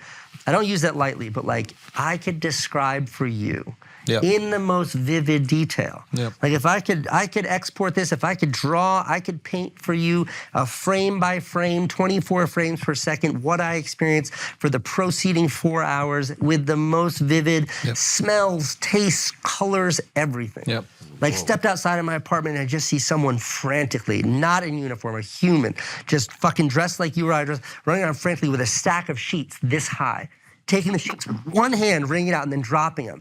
And I'm like, what the fuck is that person doing? And as they drop them, they'd turn red. And I realized they were dropping those sheets on remains that had fallen. And when I realized that, my brain just, nothing can compute. Remains of human beings. That had fallen from the plane. To Dead mark bodies them. To cover them for dignity's sake. Sheet. I thought you were talking about like sheets of like Sheets, loose leaf paper. sheets, bed sheets. Oh White my cloth bed God. sheets. And like my brain, like now I couldn't understand that. Yeah. And then I definitely couldn't understand. And I just like got on my bike and like I had my video camera and I was like trying to bike away and I like stopped and I just see like all these cops running in and I see like paper falling and it's like, could not make sense of it. And then like a fireman just starts screaming. I'm like, get out of here. Like for my own safety. It was not being a jerk. And I was like, start biking away and then just like heat, like you never imagine, just throws me off my bike. And that was the second plane hitting. Wow. Like skinned my knees, get up. And like race to Van's apartment on 14th Street and I like get Van and like what do we do? And I was like, we gotta go to the hospital. Like we gotta go help people. And like we went to St. Vincent's. St. Vincent's, rest in peace. This has been closed down and turned into overpriced condominiums. And we were like out front there and like helping. And I just remember like no one knew what to do. And I remember like the cops showed up and the cops were like, who's in charge, who's in charge? And I was like, what's the question? And they're like, what do we do? And I was like, I need you to shut down that street, shut down traffic here, only let the ambulances through, create a way for the ambulance to come through. You have flares? They're like, they're in the trunk. I was like, get the flares. And I was literally on New York 1, like fucking commanding the situation as like a 20-year-old outside of St. Vincent's because there was just nothing. And I remember like the one thing I was like is like, we have to start lining shit up. And they're like, we're out of cots. And I was like, get rolling chairs, put sheets over, line them up. We had like all this. They're like, everybody was ready. And no one came. Like there was no one to be saved. And it was like, that's where I was standing. Like, you know that view on 6th Ave, looking straight down at the World Trade Centers? They're right there. And I just like stand there in slow motion watching them fall. And it was like CGI before CGI. It was like so like this flower. There was like a beauty to it that was like, it was like you're watching and you're like, I don't know what I'm seeing, but that's not real. It's like, too crazy for you to even comprehend. Yeah. Did you film any of it? Like, I mean, I have a couple shots of me biking away, and I've made videos about it, but like I'm biking away and the camera's behind me. At one point in time, I switch hands and it crosses my face. You can go through it frame by frame and you just see like the terror on my face, So in any event, that was cool. And I think that moment affected the way you viewed creation or like the way you lived your life after that? Like it is a traumatic how does that event. change you? No, I mean, I remember like vividly calling like my dad, like I called like my kid's mom, like crying. I was like, get him out of school. And she's like, he's fine. He's fine. And like I called my dad and my dad was like, it's time to come home. It's time to come back to Connecticut. And I just remember like being like, what are you talking about? Like, how dare you? I'm like, no, I'm not coming back. And then I called the husband of the cousins that we lived with because he was sort of a mentor. And he was like, it's time to come back. And I was like, I'm not coming back. And I was like, no, this is it. Like, I can make it through this, then I'm good. Like, I'm good. And then that was when I got like the SRO and like I started to figure it out after that. Like, it started to make sense after that. My brother I was in high school at the time. I was going to high school, Baruch College Campus High School. So I was up on 23rd. My brother was going to middle school. There's a middle school a couple blocks away from the Trade Center. and he was like calling my parents because all the kids got to use the payphone to like call home, and like looks out the window and he sees people jumping out and hitting the ground. And I always think about that for him specifically. Like, imagine having a little anxiety as a kid and then seeing a literal worst case catastrophic situation happen in formative years of your life. Sure. Yeah, it's like crazy. how that can affect you. How do you get past that? How do you? I think about your brother a couple times a year with that story. That would be the most. I don't know how you overcome that, man. I just remember the energy that day. Like, I remember they wouldn't let us leave school, and then when we didn't know, the first thing was we thought we were being attacked. Like, I thought there was going to be an army of some country, I don't know who the fuck, like walking through the streets, and I was like, do we get guns? Like, I didn't know what was going on. Like, you can't even comprehend. Yeah, planes flew into the building. Yeah. It just wasn't at any part of our culture On that these like purpose, as an suicide attack, bombers would yeah. exist. Yeah, it was incomprehensible. And then my friend Carlos shows up to school, and he shows up late, and he had one more lateness before they called his parents. And he showed up late, and he's like, please don't call my parents. And principal, the teachers were like, this is your final lesson. He goes, no, you don't understand. Like, I saw a plane go and hit the World Trade Center. That's why I'm late. They weren't buying his excuse. You gotta do better than that. Yeah. Bro, and it was just like, and then once we found out, we're like, and you still came to school? It was just this like crazy collection of events. You guys have actually all met Carlos. He came to the Radio City show. Yeah, that's right. I mean, just an unbelievable day, man. Yeah. What was the energy like in the city following that? Like the 2 weeks There after? were like fucking tanks. There weren't tanks, but there were Humvees, like up armored Humvees, military. It was just wild. I just like that night, the night of September 11th. Quiet. It was like, I've only been scared twice in my life. Like, the only time in my life, I can only remember like laying in bed being genuinely scared.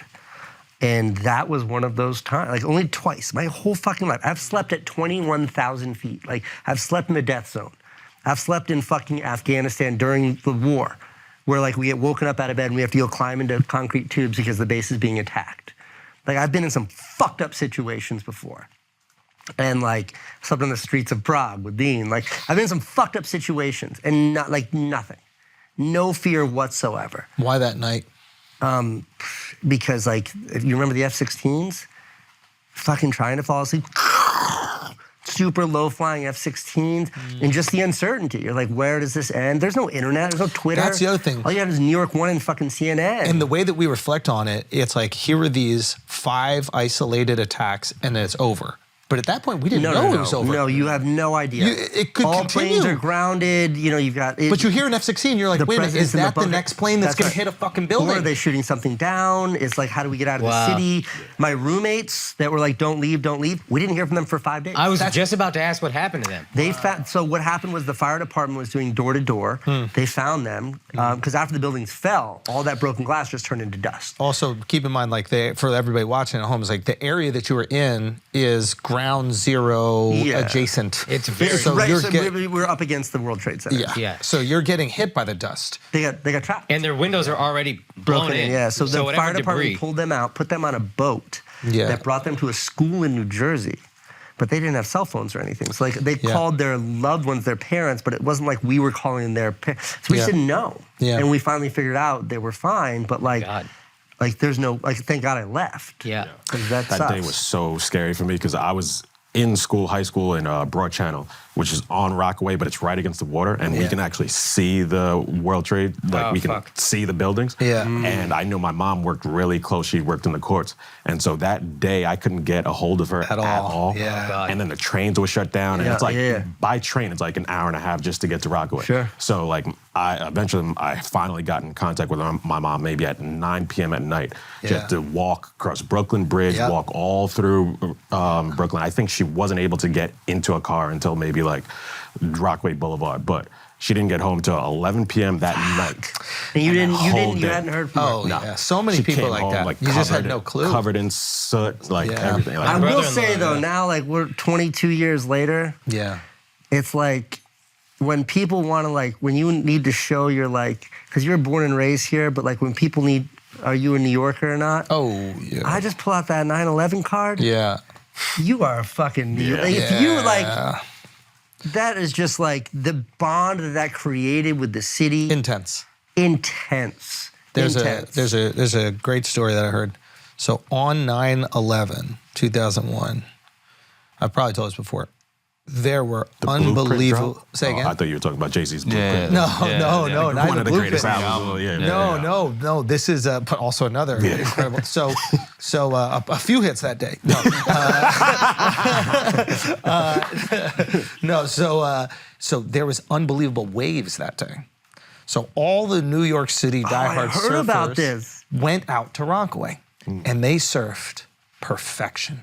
6 foot barrels, clean offshore winds. see. And that's the other thing. If you actually look at the towers and the way that the wind is blowing off the towers, the wind is blowing to Brooklyn, right? And that's why Brooklyn was actually a little bit affected by some of like the dust and stuff. So the wind, and that means it's offshore for the island.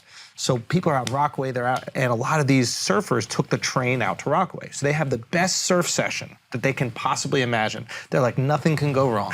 This is the greatest day of my life. I've got the best waves of my life. And they get out of the water, they look, and they try to get on the subway, they can't, and then they see in the distance the smoke coming off. Yeah. Think about that. Think about the euphoria you're experiencing after surfing. I mean, obviously you know, but anybody who surfs has known, like, you come out of the pool, you come out of the ocean, it's like, Yeah, Cloud 9. Cloud You were 9. just floating. You were just in heaven. Yeah, and then seeing that and finding out, and then not being able to get in touch with anybody, not being able to get back to the city, not being able to get to speak to your parents, your brothers, your kids. Like, My brother-in-law went to school downtown, had to run across the Brooklyn Bridge. And then he had like a couple of friends fall, but he was in good shape back then. He was on the basketball team. So he'd have to like go back and pick him up and carry him however he could and like help them get across. It was a fucking insane thing. Yeah. And then he was a senior, so I don't even think he had a graduation because it was just like, you're not doing school. I thought this was a comedy podcast. No. We'll find some comedy at 9/11. Don't you worry. Don't forget that Jay-Z thing. We had that. You know who had the blueprint? Al Qaeda. But yes, okay. So you go through this traumatic event. It's the only thing in your life that fucking scares you. What was the other time you were scared? I don't want to skip too far ahead. No, like when my daughter was sick. My baby daughter was sick. There was a moment, and it was like, that eclipsed everything else. But she's fine. Yeah. But it was like, kids will fuck you up. Uncertainty and a thing that you can't control. Both events. Yeah. You know? Yeah. Because I don't know, if you come across to me as someone who I feel as if you believe that you can control most situations or get yourself out of most situations. So like, and you'll put yourself in quite naughty, almost devious situations, knowing that like, I can probably wiggle my way out of here. Look, if you were stuck in like a Thai prison for smuggling heroin, you call me, I'll fucking get you out. One way or another. Yeah. I'll get you out. Where most people, they won't put themselves in these kind of like, even watching the Oscars video, you're kind of just exploring. We got in a lot of trouble for that. But most people wouldn't even put themselves back there because they go, oh, what if they kick me out? I'd get embarrassed. And, you know, people. Do you know what happened? I don't think we showed in the video. No, what happened? So we had passes and we had tickets to sit, but they gave us media passes so we could have. The only reason why we had those passes is so we're at the Academy Awards. It just meant we were allowed to have cameras. Mm-hmm. They issued the wrong passes to us. So our passes not only did that, but when you put them up to the security gates, it said we had the same degree of access as the official Academy Award cameramen. So you could. We were allowed in places that Brad Pitt was not allowed. This is great. And I remember the moment where it was like we pushed it too far. After you win your Academy Award, they take you to this like winner's room up in an elevator, and it's this like small bar as big as your studio here, and it's just the people who have just won. It's a place to decompress before you go talk to the media and all, and I'm in there.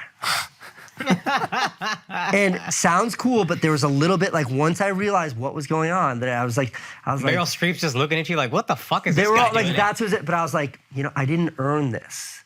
And I just bounced. Like I left. Because I was like, maybe someday, awards are not part of my goal or dream in life, but someday. Yeah. But the point was everybody in there had earned it. And I was like, I'm a fucking interloper right now. I didn't use any of the footage from up there, even though I have it. And it's fucking nuts. By earned it, do you mean like you didn't? I didn't win an Academy Award. And I had cheated my way into this room. But they also blew Harvey Weinstein to get in there. So like, It's true, but That's not what they got the award for specifically. Gotcha. That was step one. Okay. Right, Yeah, and that yeah, yeah, yeah. distinction was vivid there. Yes. Okay. That was his buying the camera. You know what I mean? But yeah, what the fuck were you asking me? We were talking about blowing Harvey Weinstein. That was the other blueprint. Yeah. Even Brad Pitt, bro. Shit. So, you don't know what Brad had to do to get on. But no, we were talking about how you don't, most people in these situations, rooms they're maybe not supposed to be in, caution tape they're not supposed to pass, they won't. And it's not always like a fear of what will happen. It's specifically a fear of like embarrassment of being kicked out, right? That just doesn't register for you at all. Yeah, but it's also, maybe, but I think Like, what are you thinking? Like, it's more of just like it comes down to agency. And it's like, like my whole life, it was like, do as you're told, follow the rules, and everything will be fine. And you just realize as you get older, that's a fucking lie. Everyone I know that was well-behaved in high school, that got the job, they get fucking laid off. Yeah. We're downsizing, fuck you, you're out. Like everybody who does that. So it's like my whole life, it's like there's always been a million sheep going in that direction. Everybody's saying, get in line with the sheep. But the more I step out of that, the more success I have, the more happiness I find in everything I do. So like, once you realize that, and then you start to understand the parameters of the universe, you just start to see everything through that lens. Like a good example is yesterday, you run on the West Side? yeah. You know, on like 14th Street, it's all fucked up because of the construction, and there's a bike path and a running path, and they mash them together at this bottleneck. Yeah. And on a nice, warm, sunny day, it was like dangerous and shit, but the construction doesn't happen on Sunday. And I'm looking at thousands of people and like a biker's yelling at me, and I just I stop, pause my watch, I walk over, I open the fucking gate to where the construction is, and now I have my own path for a mile. That's like, yeah, it's a little fucked up. You had to jump over some rebar, but I have my own path. And as I'm running down this path and I'm watching all these people putting themselves at risk and like running into bikes, I'm like, not one of you fuckers, not one of you saw this right here and thought to yourself, there's another way, there's a safer way, there's a better way. You just got in line with all the sheep. That's dope.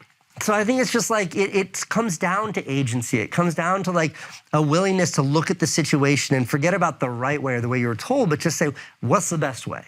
The way you're supposed to do it is to stay in the apartment right now. And it's like, okay, but says who? And it's like a very Jobsian philosophy, is that like the world is just created by people that are no smarter than you. You grow up and you realize, no, like most of the people that make the rules are fucking idiots. You ever seen an interview with Ted Cruz? You know what I mean? He makes the rules that we are supposed to live by. Yeah. Like these are the people making the rules. Yeah. Yeah. And so it's like, I believe in rules and I believe in laws and I think they keep society safe. For the most part, if it's yellow, like, you can just push the gas and go right through it. Yeah. Has that ever gotten you in trouble? Yes, my license is suspended right now. Okay, now you have kids. Yeah. You want your kids to do as you tell them, but at the same time, you don't want to raise children that are sheep. It's fucking so much easier said than done. So my older daughter she's challenging, really independent thinker. She's a fighter. She's gnarly. Which you like and you admire, but it must drive you fucking crazy. It's tough. It's tough to bear. But my little daughter is an angel. She behaves so much, but every once in a while, we leave the two of them alone and we'll hear them fighting. And my older daughter is just like, she's 8 and the little one's 4. She's outsmarting her. She's manipulating the little one. She's bullying the little one. And I'm like, I gotta go. My wife's like, let them figure it out. And like, you just hear things get quiet and then you just hear, and the older one comes running out. And the little one just snapped, beat the shit out of her. Yeah, let's go. And it's a little bit like, the kid's gonna be all right. The kid's gonna be all right. Yeah. So no, as a parent, it's challenging. But like, I don't know, like my son, who's like a fucking angel, 4.0, like graduated college. Yeah. I mean, this kid had a fucked up upbringing. Yeah. Like the most fucked up upbringing. Like parents separated from really early age. One lived in New York, one lived in Connecticut. Yeah. Never knew where his home was. And like, he and I like lived on before we lived on my grandmother's couch, we lived in like the attic of my dad's office, where we like pinned up sheets to try to build a room.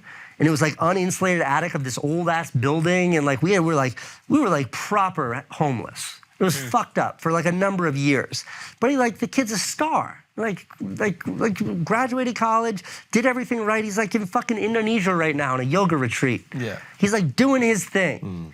So it's like parenting is this very malleable, mushy, gooey thing. And my biggest fear is like growing up, raising a kid who thinks that the way to success is following the rules and doing as they're told.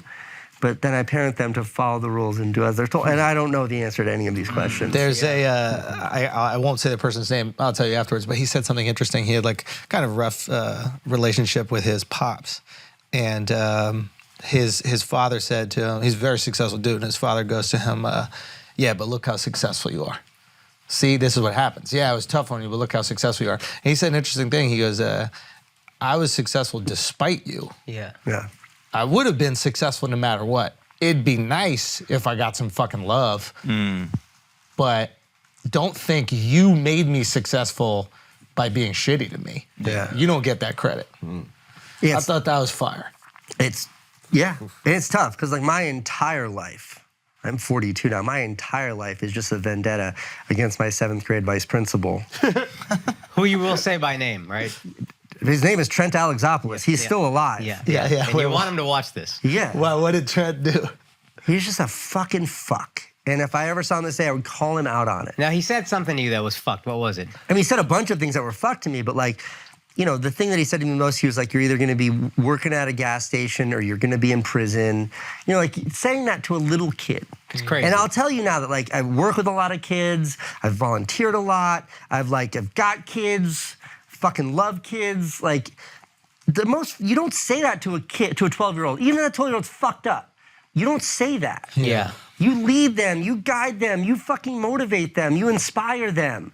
Even if they're tough, like you figure it out, you be tough with them. But you don't fucking disparage in the way that they used to fucking disparage me. And I say that, it was like him, and I remember like my guidance counselor, same bullshit. Just like putting me down, and like, because I was acting out. Yeah. And like the antithesis of that, the fucking furthest end of that spectrum is like Dr. Lou Gabordi, my 9th grade English teacher. Like I remember like when I dropped out of school and I just stopped going to school, my sister got in touch with me and she's like, look, Mr. Gabordi, before he was a doctor, before he got his PhD, she's like, Mr. Gabordi says if you show up for the final, he'll pass you. And I was like, I'm not going back to school. And she comes back a few days later and she's like, look, he says, if you show up any day this week, because there's no school that week, he'll pass you. And I went in and I sat there and I just remember he put the final in front of me, did my best. I don't know, he probably gave me a C-. And he just was like, what's wrong with you? And I couldn't answer. And he like pushed me and he was like, what's going on? And I just broke down and started crying. Wow. But like, I'll never forget. He gave you some time. Yeah. He was interested in you. He cared. Yeah, he cared. So fuck Trent Alexopoulos. Do you think part of your excitement to have a kid was to be a better parent than all these people were for you? Even if they weren't parents necessarily? I mean, maybe, but probably not. All right, well, I had a fun theory for a second. I mean, that would make sense. That'd be a neat little bow to put on it, but no, I never thought in those terms. I never thought in those terms. After like 30 detentions and like 6 suspensions, do you sound like a difficult ass kid? Yeah. That wasn't easy. I invented some fun games too, like Pass the Stapler was one of my greatest How do you games. play that? I mean, he's a pretty difficult adult, by the way. So I don't know if pass you've seen this. the stapler. It was pass the stapler and take one and pass it down. What we do is like in the middle of class and the teacher's teaching the lesson, you just take the stapler and you just pass it to someone. And then someone would say, pass me a stapler. And we would keep that going the whole class. So funny. And the teacher would know. But you know how fucking funny that is? Yeah. So no funny. one needed the stapler. Yeah. I want to interview Trent Alexopoulos or whatever it is. Yeah. And I can't wait for him to be like, yeah, the kid told me his dream was to work in a gas station and to go to jail. I just believed in the fucking kid. I bought weed from him. Yeah. I thought jail was an option here. All right, guys, let's take a break for a second because there's a lot of you out there that are small business owners. Your business is shipping stuff and you're getting absolutely demolished on these shipping prices, and ShipStation has got your back. It's going to save you money, make you profitable. Here's how they're going to do it. Very simple, okay? ShipStation gives you access to discounts of up to 84% off USPS and UPS rates, and you can manage every order from one simple-to-use dashboard. I'm telling you, this is the easiest thing that you've ever done, especially if you're taking orders from multiple places, right? We've been taking more orders from multiple places, and in order to organize them all, send them all out, ShipStation has been absolutely fantastic. And then on top of that, you take advantage of the best rates Crazy discounts? No brainer. If you're shipping things with your business, you have to try ShipStation. ShipStation hooks you up with the industry-leading discounts so you'll never worry about overpaying for shipping. And all your shipping is handled in a single dashboard. ShipStation effortlessly integrates everywhere you sell online: Amazon, Etsy, eBay, Shopify, and more. And again, you get that 84% off USPS and UPS rates. And that's not enough. Listen, if you use our promo code to ShipStation, you're going to get it for free for 2 months. Think about that right there. Worry less about the bottom line when you save money with ShipStation. Go to ShipStation.com. Use the code FLAGRANT to sign up today for your free 60-day trial. That's ShipStation.com. Code FLAGRANT. Now let's get back to the show. All right, guys, we're going to take a break for a second because some of y'all are in debt and you need to pay that off, and PDS Debt has got your back. Okay, how many of you wish that there was a better solution to pay off your debt? PDS Debt has customized zero-interest options for anyone struggling with credit cards, personal loans, collections, or medical bills. With rising interest rates and the cost of living at an all-time high, now is the time to finally take initiative with your debt. Stop waiting and start saving with your own custom debt savings options from PDS Debt. PDS Debt is giving our qualified listeners a free debt savings analysis just for completing the 30-second online debt assessment at pdsdebt.com/flagrant. You'll receive a full breakdown on how to save on interest each month and the quickest way to take care of your debt. Listen here, if you're making payments every month on your debt and your balances aren't going down, this program is for you. PDS Debt rolls all of your payments into one low, zero-interest monthly payment, okay? Everyone with $10,000 or more in debt qualifies, and there is no minimum credit score required, bad and fair credit accepted. Save thousands of dollars in interest and fees. Pay off your debt in a fraction of the time. So, PDS Debt is offering free debt analysis to our listeners just for completing the quick and easy debt assessment at www.pdsdebt.com/flagrant. That's pdsdebt.com/flagrant, pdsdebt.com/flagrant. Now let's get back to the show. Okay, so far we've talked about struggle. A lot of struggle. A lot of struggle.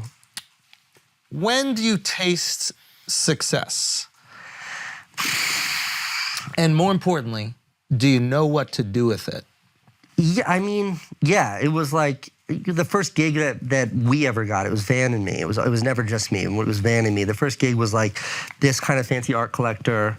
His name's Tom Healy. I credit so much of my what I've been able to do in life to him and his omnipotence. He's just this wonderful human being. Very close to them to this day. His husband was turning 50, and he was like, "I want to make a birthday video for my husband. We're going to play it at his birthday dinner." And I was like, "Well, I can do that. Van and I, yeah, we can nail that for you." And he's like, "Great, let me know how much it costs." So Van and I met and we're like, "It probably costs us like, we're gonna need 4 DV tapes and maybe a new tripod. So that's like, it's gonna cost us like $90 to make. So what do we charge him?" And we decided on $5,000 because if he said he'd give us 1,000, we're like, that's a win. Yeah. So we're like, we can do it for 5,000. He's like, done. Just to give you some context, the dinner was at Le Cirque. Yeah. You know what I mean? Like, that is less than like... He's dropping that on a bottle. Yeah, exactly. Yeah. Like, he's dropping that in a bottle, no question. Very, very wealthy couple. Fred had built multiple $100 million businesses with very...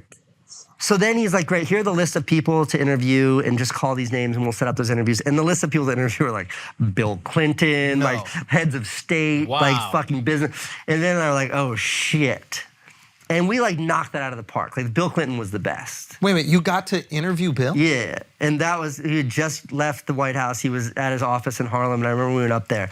We had this really fucking funny idea. Fred, the guy whose birthday it was, he ran a company called Lillian Vernon. Lillian Vernon was the biggest mail order catalog in the 60s, 70s, 80s, 90s. That was his mother. He built that company. And she was a huge donor to Bill Clinton.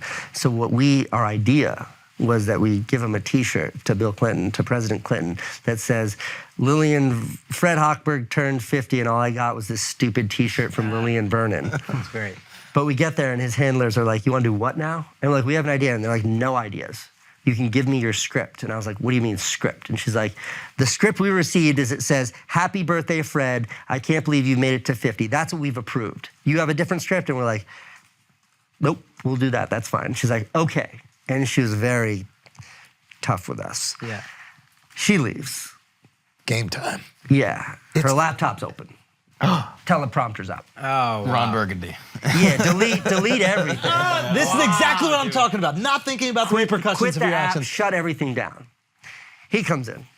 And he sits down. We're like, nope, good to see you, Mr. President. And we like sit down. Secret Service is like, these fucking guys. Who the fuck are we? Had this little rinky-dink camera. Yeah. We didn't have a teleprompter. She had to have their And she's sitting there. I just remember her like, You're interviewing the president on the camera you bought when you were flat broke at like 16 years old. We didn't have a lavalier mic. We just had the onboard. And she's like, I'm sorry, Mr. President. And he's like, Jessica, I gotta get out of here. And I was like, Mr. President, I have an idea. And like went right at him. And I just remember I remember Secret Service like jumping up at me. Yeah. And like I like run across my hand out and I was like, here's the idea. And I was like, we made you this. And he's like, boys, I love it. That's You're great. recording? And we're like, yep. And he like one take wonder, fucking nails it. But the video was like a big hit at the dinner. Yeah. Like we played the dinner, everybody fucking loved it. The president was there, he loved it. Like it was everyone. I need to That is pause so because dope. this is something that you keep doing in your life, and it's very intriguing to me. It's a really good The moments where you could get in trouble or you're doing something naughty, there could be repercussions, you could be spanked. You just go for it constantly. Do you think at all in that moment what could happen if this doesn't go right? No. You're just so locked into what could happen if it does go right. I never think about if it goes wrong.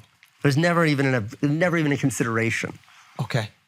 That's Okay. never even That's a doesn't even superpower. exist. I'm Okay. not lying to you. That's a superpower. Okay.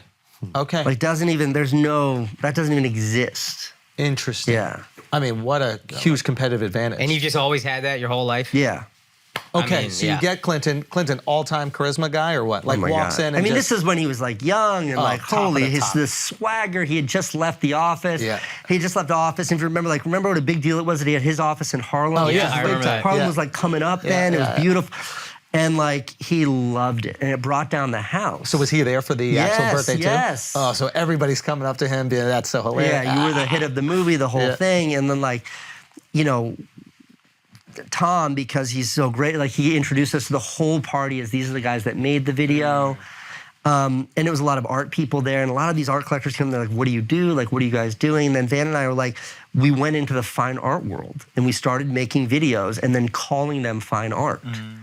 And we didn't know, and like, sure, why the fuck not? And we did make a lot of videos that I think are now art, but we didn't know what we were doing. And we would just make them because it's all we could afford to make. Like we did one, it was like a really close-up video of building a little log cabin, if you can imagine, out of matchsticks. But we're building it on top of an electric burner. So at some point in time, the whole thing's gonna combust. And it was this beautiful thing. We did another one where it's like, if you take mothballs and you put them in vinegar, the mothballs sink, but then bubbles go on them, and then they rise. The bubbles pop, and then they fall. And they start dancing. Art. And we did a bunch of those. We learned all of those from a book called Mr. Wizard's World's Science Experiments You Can Do at Home. Great book. And we made them, and we called that series of videos Science Experiments. Great title. And we, like an art gallerist was like, I'd like to show that. Hilarious. And he showed it at Miami Art Basel, like 2002 or 2003, whatever. And it was like a big hit. And we like sold them. We like sold limited edition DVDs. You're the first NFT. Yes. Yeah. Fucking created NFTs. And we sold and then we took stills from it and blew them up. Yeah. And we sold those. And like where we got the money to like blow up those stills, that same like wonderful, incredible human being, Tom Healy, was like, I will bankroll your art career. And he did. We did an art show at his house. And like people like came and saw our pictures and they bought those. And this wasn't a lot of money, but this was like enough to money. keep it going. Yeah, and I remember then like this is when we got a studio. This was 2002, I think, maybe 2003. We got a studio that I'm in now to this day. And we went in there and I was like, I can afford $500. And she was like, let me show you what you can get for $500. And I remember it was like this little old Chinese woman, because it's in Chinatown. And she had toilet paper coming out of her like panties, going down and like attached to her foot. And like the person that I was with, Tom Healy, was like looking at these places, he just kept nudging me. And I'm like, there's no way I'm gonna tell her. Right. And she showed us all these spaces and they were all awful, no windows. Yeah. And she's like, I have one with windows. And she showed it to us. It was 3 times the budget. And Tom Healy was like, you have to take this place. And I was like, if we take this place, we have 30 days until we're completely out of money. And he's like, you'll figure it out. And I was like, okay. So he like co-signed the lease, got the place. So the one time you thought about consequences, a guy next to you was like, don't think about it. Yeah, I mean, it was also just like, it was less about the consideration of the consequences, more just being practical. It was like, I'm not, like, I was thinking $500 and we're good for like 3 or 4 months to figure out how to make our next dollar. And we had 30 days. And it was like, fuck or fight, man. It was like guns at the back of your head. What are you gonna do? And? Fucking figure it out. How'd you figure it out? That's when like we started selling those paintings. We started doing like, turn that into something else, making more art. People liked the art. Can you do a video project for me? Yeah. I mean, like we started doing videos. Like I want to work for Nike. I want to work for this brand. Like remember Truth, the anti-smoking campaign that was like big in the early 2000s? Yeah. Like they wouldn't hire us. We just started making our own Truth videos. Like companies that we wanted to work with that would never hire us, we just would make the fucking commercials and put them on our website and pretend that they had hired us. That's how I got my first job for Nike. The Nike video is fantastic. But the Nike video you're talking about happened 10 years later. No! So you made you make a fake Nike. A whole bunch of fake Nike videos. That's how Nike first learned about us.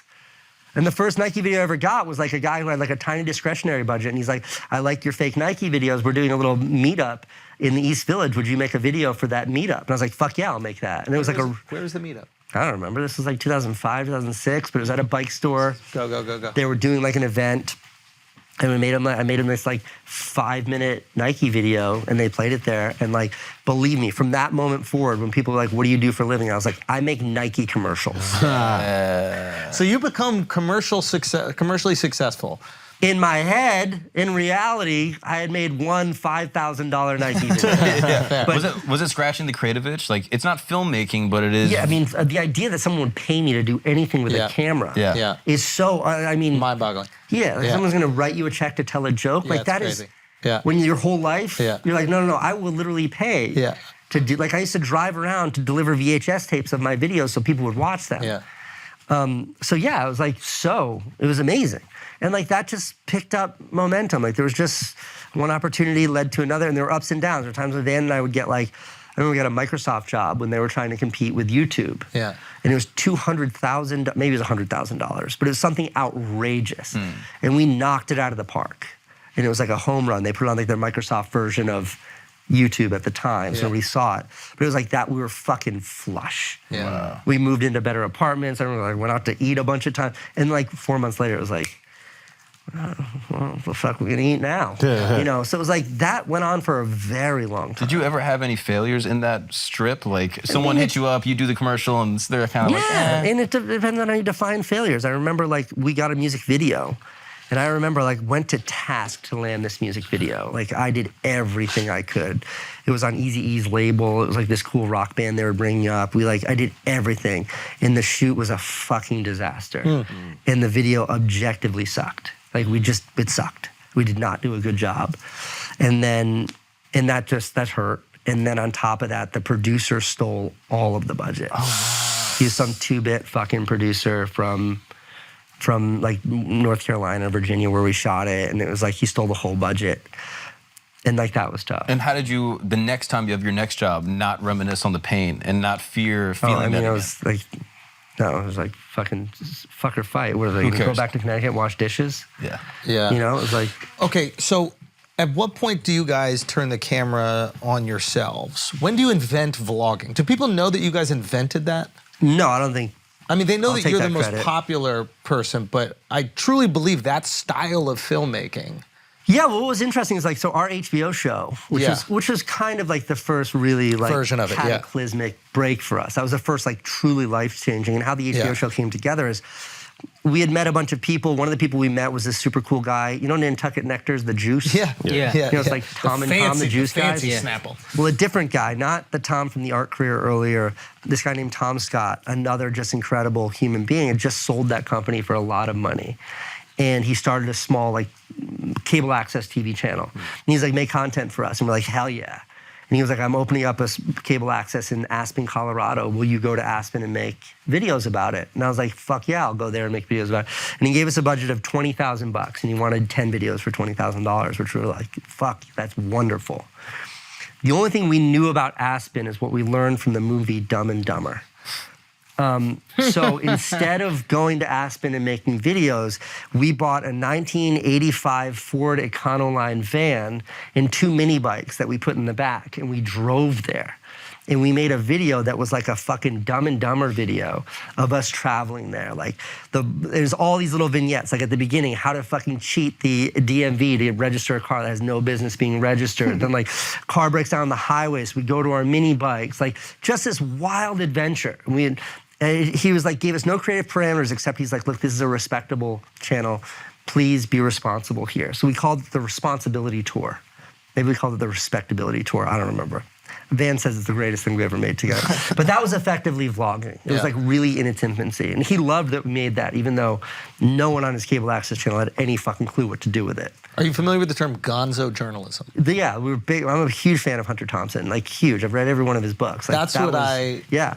We went there, like he was still alive the his, first time we went there. And Wow. it was like, didn't get to meet him, tried. But like, that was like, he was a big part of that and why we were doing that. Putting And yourself and making yourself, you know, the forefront of what you're writing about and experiencing it. And I think that's what you guys have done with vlogging so brilliantly. yeah, use your experience as sort of the catalyst for the. Did you guys kind of realize through shooting yourself that you're more interesting than a lot of the subjects that you were shooting before?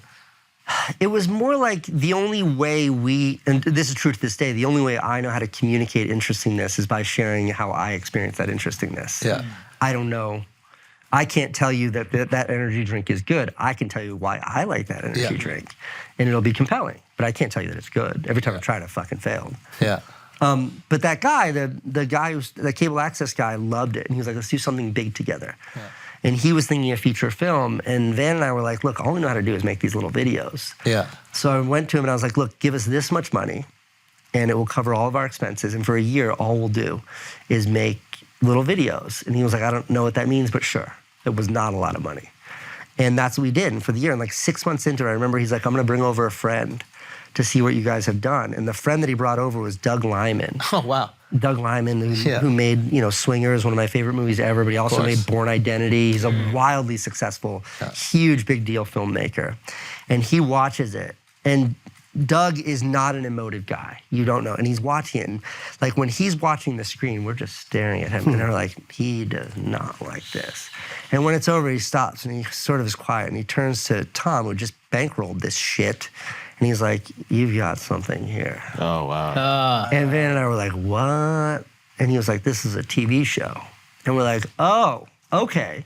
So we started making everything 22 minutes. We put a tail credits, we put a thing at the beginning.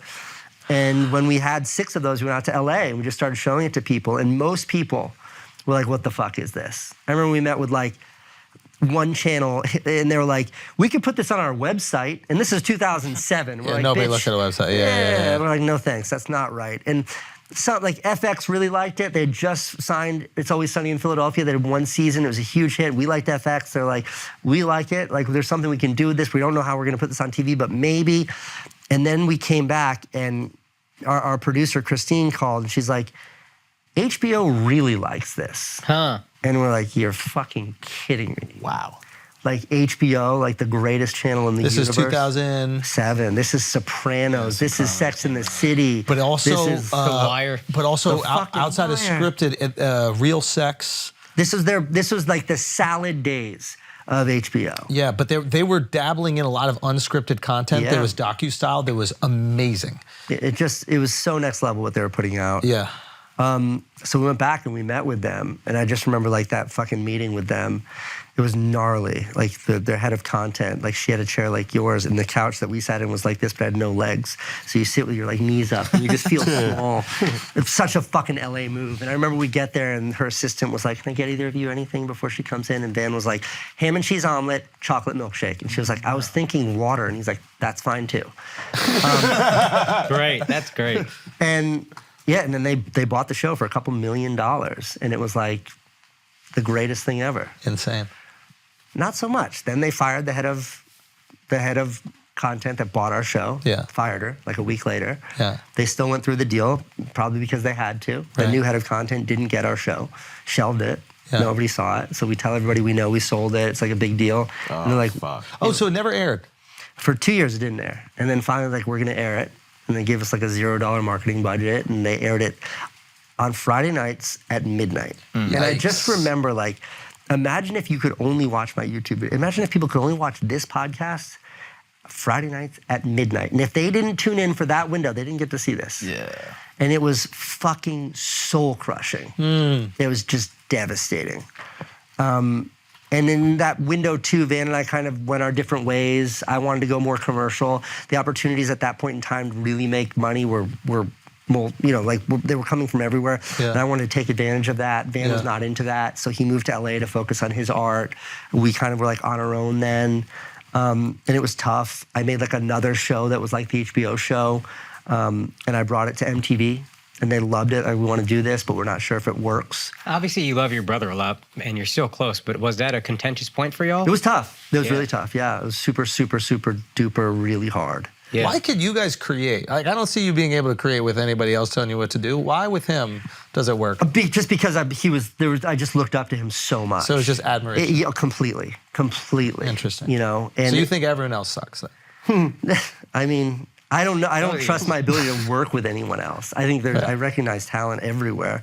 But Van was just sort of a genius. So it was very easy for me to follow. Yeah. But it got to a point where it was like, you know, we're in our 30s, we're still young, but I have a fucking kid. Yeah. Yeah. And like, it's fun being broke and young. Like, it's cool. And Van, for what it's worth, like when we came back together and got really close again, is when he had a kid. And He started to understand. Yeah, and for the first time in his life, he's like, how do, you know, like now it's time for me to figure out how to make a living off of my creativity. And like I stepped in and shared with him what I had learned. Right. So it was this really funny sort of full circle yin and yang situation. Yeah. That's very poetic, and like we're as close now as we've ever been. But it was definitely challenging. But I brought the show to MTV. They fucking loved it, but they're like, we don't know how this works on TV. And out of that frustration, You did it. yeah, I just was like, fuck it then. I went on YouTube. And like a year later, my YouTube channel was doing more views in any one 24-hour period than like every fucking Viacom property that was out. Wow. Have New Yorkers shared with you how we feel you represented the city? Do you feel like New Yorkers, you kind of feel like ours? I know this is an odd thing to say, but you kind of feel like ours. I appreciate that. Not that we own you, but that's our guy. There's a great moment in a Spider-Man movie that I love. I don't know which one it is. And it's when Spider-Man is on the subway and he's trying to stop the subway from going off of like this, you know, fake the subway Tobey track Maguire into the water. And he's shooting these like ropes out and he's basically like webs or whatever. Like he's trying to stop the train and he's about to like fall off. And I forget the Doc or something like that is trying to like take off his mask. And all these New Yorkers in the subway step to him because they're like, no, that's our guy. You know what I mean? Yeah, and I I think get that it. like when you were on your daily vlog grind, and even now the videos that you put up, I just feel like you've represented the magic of the city so well. And it is fucking magical. And I think that people don't really understand that like your community is who you choose it to be. Whether if it's Marlon, the guy who's at the, you know, delivering your packages, or the guy that you meet at the fucking diner. I used to see my father, who I admire more than anything in the world, create a community from nothing. And I think that's the thing a lot of people that don't grow up here don't get. It's you get to cook your community, and you fucking did it. It's impossible to get if you don't experience it. Because when we moved to LA, we tried to be with family. That's why we moved. All of our family was in LA. My brother Van, his kid, his wife, like my sister, my other brother, my sister-in-law, their kids, my in-laws, everyone's in LA in a very small area. But Like it was like the way I describe, I felt like a hollow man. I felt like a shell of a human being. I also felt like a fucking Judas when COVID happened, that I wasn't here. I felt like a fucking I felt like such a two-timing like. what do you mean? What do you mean by that? No, this is interesting. Because fucking New York City was shit on, man. Yeah. New York City was shit on during that time, and fuck you. Like, I know what the reality of the city was like then, and I had a unique ability to communicate that. Yeah. Like, I would have used every power, every outlet I had to say, no, everything you're seeing is a fucking lie. Like, we're Marjorie Taylor, whatever her name is, on fucking Tucker, talking about how fucked up this city is. Fuck you. Yeah. That is not what this city is. You want to know what this city is? Go to any subway station in all 5 boroughs, push your fucking stroller up to the stairs, watch what happens. Yeah. They'll steal You your will last You'll last 1 fucking second in someone. Yeah. Whether it's like some fucking 300-pound homeless guy, some old lady, someone's gonna pick up that stroller. Yeah. They're gonna fucking help you. Yeah, of course we got criminals. We have 9 fucking million people here. Yes. Some of them are animals. Yes. But this city is like that thing. Yeah. And it's like my affinity, that like fucking Tom Hanks in Big, the little kid with the fucking poster, page 57 in my 5th grade social studies book, which was a 2-page bleed of the New York City skyline. Yeah. That has never faded. Yeah. My entire cell phone is pictures of the city. Yeah. More pictures of this city than of my children. Yeah. My wife is like, please stop talking about the city. But It's all I talk about. Do you know how like they say like immigrants love America more than Americans many times? Yeah. I feel it's My even love with for the city. my own mother. Like, and sometimes it takes someone from the outside to observe the greatness of the city. And you coming here at a young enough age where it could kind of like mold your identity, but still having enough time away from it where you got to like lust over it and dream about it. And I still do. Like it is Like, not could you do faded. 800 days in a row in LA? No. I There's couldn't no do a way, day. right? There's just not that. I can't exist. Like, my wife right now is like, her in-laws are coming to watch our kids. She's gonna be mad at me when she sees this. And it's like 4 days. We can go anywhere in the world, Casey, romantic trip. And I'm like, fuck, I gotta leave the city, man. Yeah. I don't want to leave. This, like, it doesn't get better than this. Yeah, it's When I was a not. little kid, we'd go to like This is the best city family in the world. vacations or whatever. And I remember like being on the airplane so upset because we have to go back home, and I hated it. It was a gray. Yeah. This is heaven. Yeah. I wake up every day. I woke up at 4:30 this morning. I do it every fucking day. You know why? So I can go run for hours through the city by myself. Yeah. I have a game I play all winter long. The game is to try to get from one end of the Brooklyn Bridge to the other without seeing a single person. Do you know how hard that is? Yeah. You know how fucking hard that is? Have you done it? Yes, I did it 3 times this winter. That morning was the bomb cyclone where it was 20 below zero and they had warnings about not going outside. Yeah. I fucking ran 10 miles because no one else was on the bridge that morning. Crazy. In the snow, in the pouring rain, like I fucking love it. I was out this morning, did 13 miles this morning at 4:30 in the morning. This city is like, I like cannot get enough of it. It is like fucking heroin, and I want it pumped directly into my veins. And it doesn't fade. Like when we moved back here last September, and I was riding my skateboard around, and it was just like, I was like barely holding it together, and like not one person, but like the 4th person that yelled out, the King of New York, as I went, like the tears were just fucking like I was just like on my sunglasses, just trying to hide it. Like I couldn't hold it together, man. Yeah. It is like a woman, a partner, something you've wanted your whole life, and then you just fucking get it, and it's better than you imagined. Yeah. Like there's no word, there's no video I can make that shows you how good this city is. Like it's Akash, you not still my. wanna move, bro? it's This guy not loved my- living in a trailer park, so I get it. It's Absolutely, not my of course, yeah. persistence. It's not my anything that I uniquely have. Like everything I have was given to me from the city. Everything. Yeah. I had nothing when I came here. Fucking nothing. All I had was the $1,200 in debt. $2,400 in debt to my brother's girlfriend for that fucking apartment. That's all I had when I came here. Nothing. Everything I have, including my fucked up car, is because of this city. What do you think is the most misunderstood thing about New York? Especially for the people that... I think it's the people. Yeah. You know, it's like Los Angeles is a sunny place for shady people. And I think New York City is like, people are fucking harsh on the outside and they're so good on the inside. Yes. And personally, I think there's honesty in that trust. Like, yeah, New Yorkers will fucking stab you in the face, but they'll do it while making eye contact with you. You know, there's such a truth to that. Yeah. You know what you're getting with people. And when you multiply that to 9 million, like there are some people here that were born here, maybe they don't want to be here.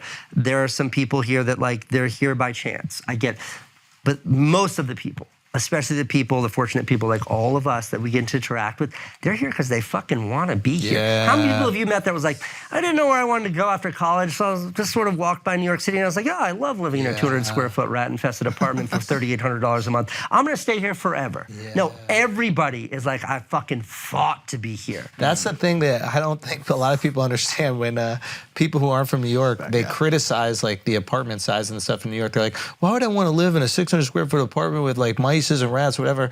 And it's like, that's how dope this city is. You're willing to live with rats and cockroaches in a tiny apartment that doesn't have an oven because of what's around it. Yeah. Yeah. Unintended consequences. Like my apartment was so shitty, the one with the taco, Yeah. that I would just sit on my stoop. I didn't know anybody in the city. I knew one person, my brother Van. He had to grow up. I couldn't spend all of his time. I'd sit on the stoop. Guess what happens when you sit on the stoop? People walk by. They say hi. You meet people. You make friends. Yeah. If I had a nice apartment with a TV, I wouldn't have been on the stoop. Never met them, yeah. No, the way I describe it, the way when I visualize it in my head is just like one of those fucking medieval towns or like cities or buildings with like the tallest fence with a moat with alligators. And if you want to get into that city, you gotta swim across that moat and the fucking crocodiles tear off all your clothes and you gotta climb that fence. There's arrows being shot at you. You're fucking fucked up. You gotta leave everything you've got just to get to the top of that fence. And when you finally fall over on the other side, you stand up and you're like beat up, covered in mud, bloodied. You're stripped naked. You've got nothing. And you're on the inside. And if you can fucking figure it out from there, then you get to be here. Yeah. And that at scale is what New York City, every person you walk by, every fucking waiter, every bartender, every garbage person, like fucking everyone. Yeah. Every cop, every person you meet is a part of that. Yeah. Fucking Marlon, the delivery guy, everyone. Yeah. It's incredible. Would you change anything? I mean, I like the subways safe, Yeah. you know? Yeah. They're working on it. Yeah, they are. You know, everybody loves to shit on the NYPD. It's like, do you not realize that the only thing standing between us and fucking anarchy is the New York City Police Department? Yeah. Yes, they need to be better. Yeah. With criminal justice, policing, we need to work at that to make it better. Without them, this is just anarchy. Yeah.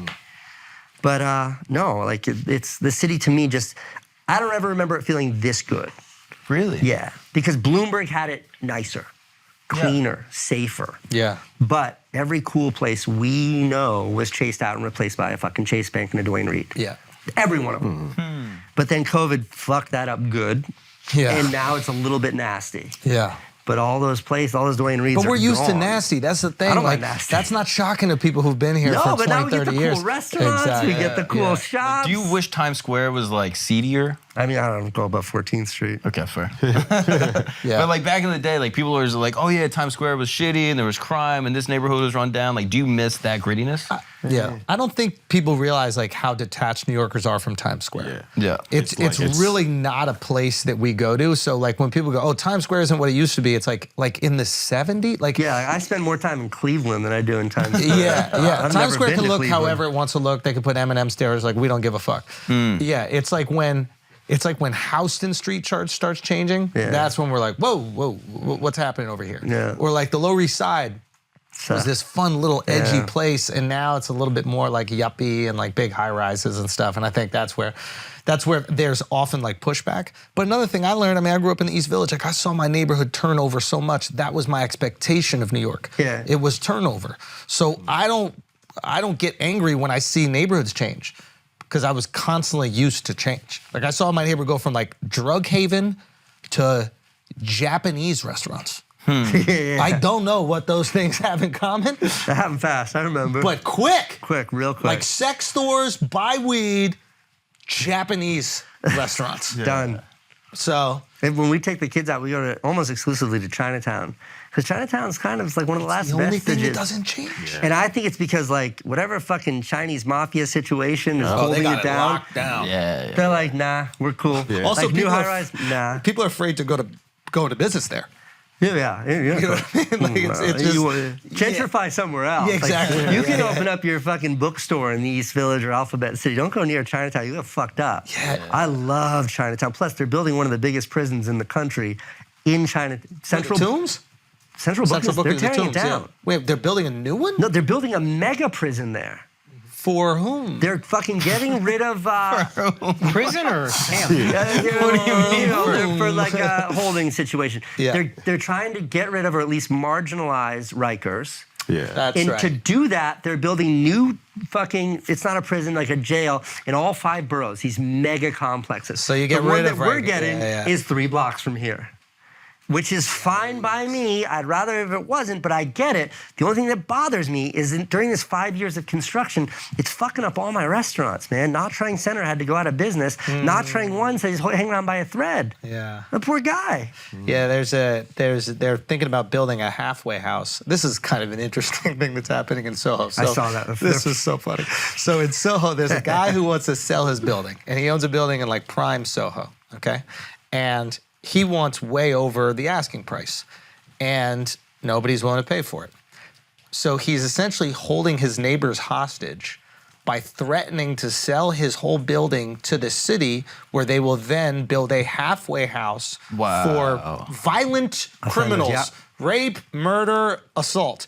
Now, all of the neighbors who have dumped millions into their Soho lofts are now going, whoa, what do you mean? Okay, we'll pay you $60 million even though the buildings were 12 or whatever the fuck it is, because the second that halfway house goes up. Goodbye, Soho. The greatest deal in all of New York City right now, and it's a risk, it is a loft on fucking Wooster Street. Oh, yeah? They're up right now, and they are half the price that they should be, because everybody on that street is trying to get out because they think the halfway house is coming. Terrified, yeah. Yeah. And the city wants it.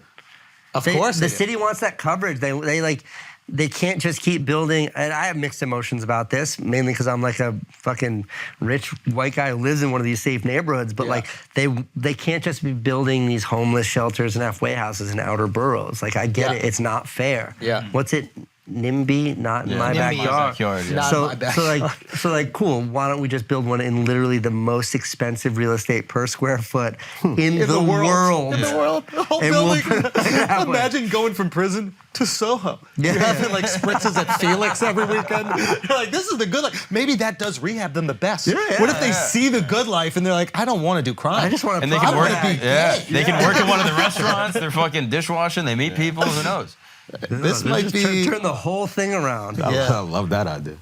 Yeah, we might have to get into a halfway house. I might pick up a drug addiction just to fucking pop in there. Prime real estate. Prime real estate. So you'll never leave New York again, you No, think? I'm fucking dying here. I am never leaving this city. I love it. I'm never leaving this city. And I'll say that, like, no regrets about the 3 years we spent away. Yeah.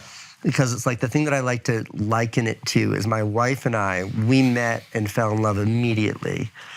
And then, like, had a really tumultuous couple of years. We broke up. Like, spent 18 months apart, dated other people, this whole thing. And then we came back together. And we often reflect on the fact that, like, had we not done that, I don't think we would have realized that, like, we can't be with anybody else. It's very romantic. And had I not moved away to LA, which is like, oh, the beach, fam, like all these really amazing things, great weather, I don't think I would have appreciated New York as much as I do now. Dude, when we were during the pandemic for 4 months, we moved down to Miami. And it was amazing. The city was so welcoming. People were so incredible there. And I couldn't write a joke, man. And I was like, why can't I write a joke? And it was a really interesting, just like, I guess this awareness I started to have about like where my comedy often comes from. But I needed to be removed from the city to kind of get it. To appreciate that, yeah. Yeah, so like coming back into it and starting to like feel the things again, like seeing somebody be really upset over something that I didn't think that they needed to be upset about, and immediately my brain starts churning. I'm like, ooh, there's the material, there it is. What can I antagonize? What can I bother people? And I love Miami, and they fucking welcomed us with open arms, and it was incredible. I don't regret going down at all. But there's something about this city that inspires creation, man. I can't step outside. I step outside of an office, it's punched in the face with a story. Immediately. What is a story for you? Anything that's an interestingness in any capacity. Break down a story. Because that's, I think, one of the competitive advantages you have over a lot of the people in your field. And we talked about the first day that we met when we went out surfing. And it's the importance of story. And understanding the difference between just an adventure and a story. Yeah, so look, there are rules in the universe, and like a story is 3 acts: a beginning, a middle, and an end. You can apply that to anything. You can apply that to Jack and Jill. You can apply that to fucking Godfather. There's a beginning, a middle, and an end. There's a setup, a conflict, and a resolution. That is every story that you've ever been told. If it doesn't contain those 3 parts, it wasn't a story. Setup, conflict, resolution. Yeah, like that's. Let's go through one of you. That's a cup of water. That is not a story. I was thirsty. I walked around your space. I got a cup of water. That's a story. Setup, conflict, resolution. There's just 3 acts. And so with me, with every movie I make, I try to make sure that that's there. And it's not always as deliberate. Like, I'm not conscious about it. I'm not like, that's a good first act. That's a good, like, it's just something much more natural. But in the same way that I can talk about a cup of water, it's like, once you start thinking like that, it's also like, Like when I see my wife after like her 4th glass of wine and she's telling a funny story about something that happened. As she's telling the story, I'm like, no, you're losing them. Not too much emphasis on the setup here. You know what I mean? Like the storyteller in me can't be turned off because I know what a good story is. Yeah. And the story doesn't have to be good. It just has to be told well. And that's what I would say. Like, it's not that I live an interesting life. It's just that I can tell it really well. What makes a great setup? I think for me personally, it's when you're inviting the audience in on it with you. I know when I'm watching a movie and I feel like I'm part of it, then I'm the most excited to keep going. So the ChatGPT video, it's just the last one I uploaded. It's not one of my best videos at all. It's just an average Casey video. The whole point of me reading the script that ChatGPT gave me on a piece of paper, which cost us an extra day because I didn't own a printer, I had to go get one. And for me to show the audience that I'm holding a piece of paper was just to constantly remind you, the viewer, that, hey man, you and I, you viewer, me, we're in this together and we're kind of making fun of this silly AI thing. Yeah. But you and I are in on the joke. You're not outside the joke. If you're watching a movie, if you're hearing a story that you don't get, you feel outside. It's like two friends telling an inside joke. You feel like a dick bag. Like, why don't I get to be a part? So for me, my favorite kinds of stories are ones that bring you in. It's why, like, The Godfather is like one of my favorites because I've watched it fucking 7,000 times and I know it. So I'm with them. Like, I'm with it. So for me, that's sort of at the core of telling a story. And when I tell stories, it's like, I'm always leaning on my personal experience, but if I can touch on universalities, I don't know if that's a word, universal subject matter that we've all experienced. So like, I think like one of my favorite movies I've made recently is like my marathon movie.